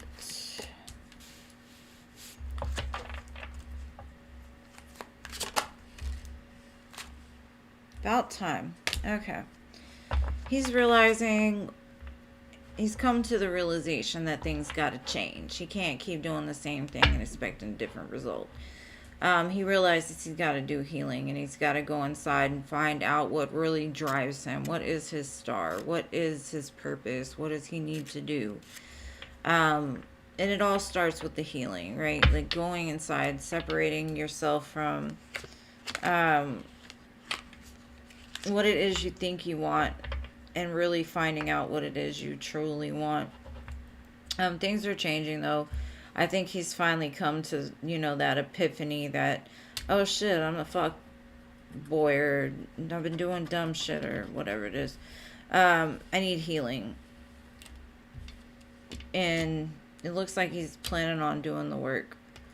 And Virgos are the hermit, right? That's their natural place, but he's doing the hermit in the right way, right? With the healing on both sides of him, the star and the Four of Swords. So, yeah, it's a journey. It's a journey. And I'm sure he thinks of you as that star, that wish fulfillment. Because the hermit is looking towards the star. And I asked how he feels about you, and I think that you're that light at the end of the tunnel that he knows he's got to do the work to get through the tunnel. But That's what I have. Hello, Chris Owens. Welcome. Oh, thank you for being here, Concerned. We love you. And just because he's a Leo does not mean that he doesn't have other placements in some very mutable areas.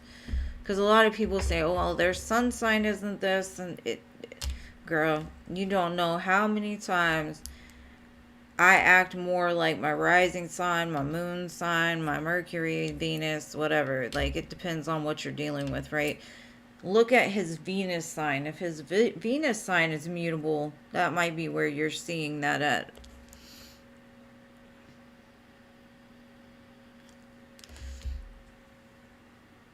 I think we're done, though. Are we done? Aw. I'm sorry, Jean. I wish there was movement. But I did have the Chariot and the Hierophant at the split. So that could be future energy, right? It could be that's what he's working towards, being able to move towards commitment by healing. You don't want no half-baked Virgo. That's messy.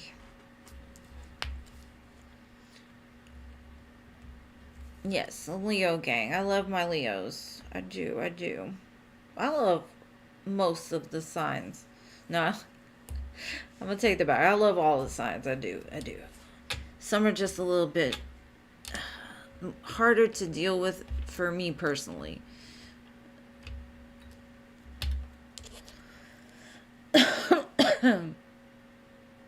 Oh yeah, for sure I do. All the time.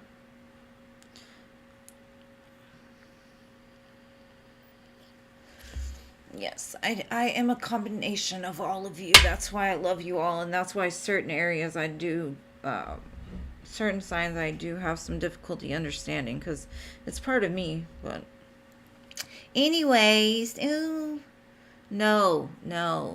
Moving away.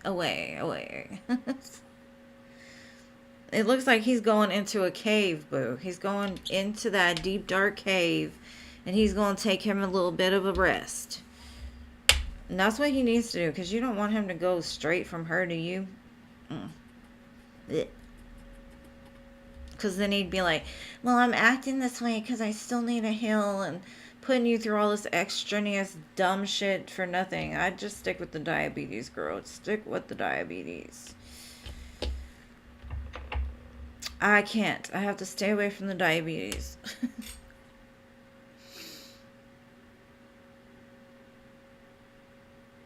You're just a whole lot of awesome, Philip. You're just a whole lot of awesome.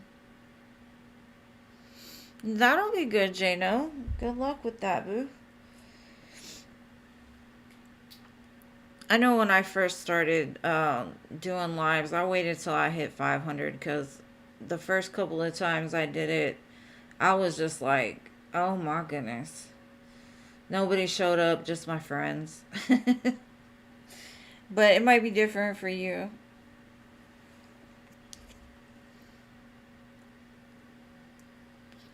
But y'all all are so awesome. Thank you so much for being here always. I love each and every one of you. And I'll see you on Sunday. Enjoy your Saturday. It's going to be cold as shit here, so I'm going to hide out. Aw, thank you, Filthy. Alright. Y'all have an awesomest weekend. I love each and every one of you. And the soul connection readings will be out in 2 days. Make sure to look at those, because they're really interesting this time. So, enjoy. I love you guys, and I will see you on Sunday. Kisses.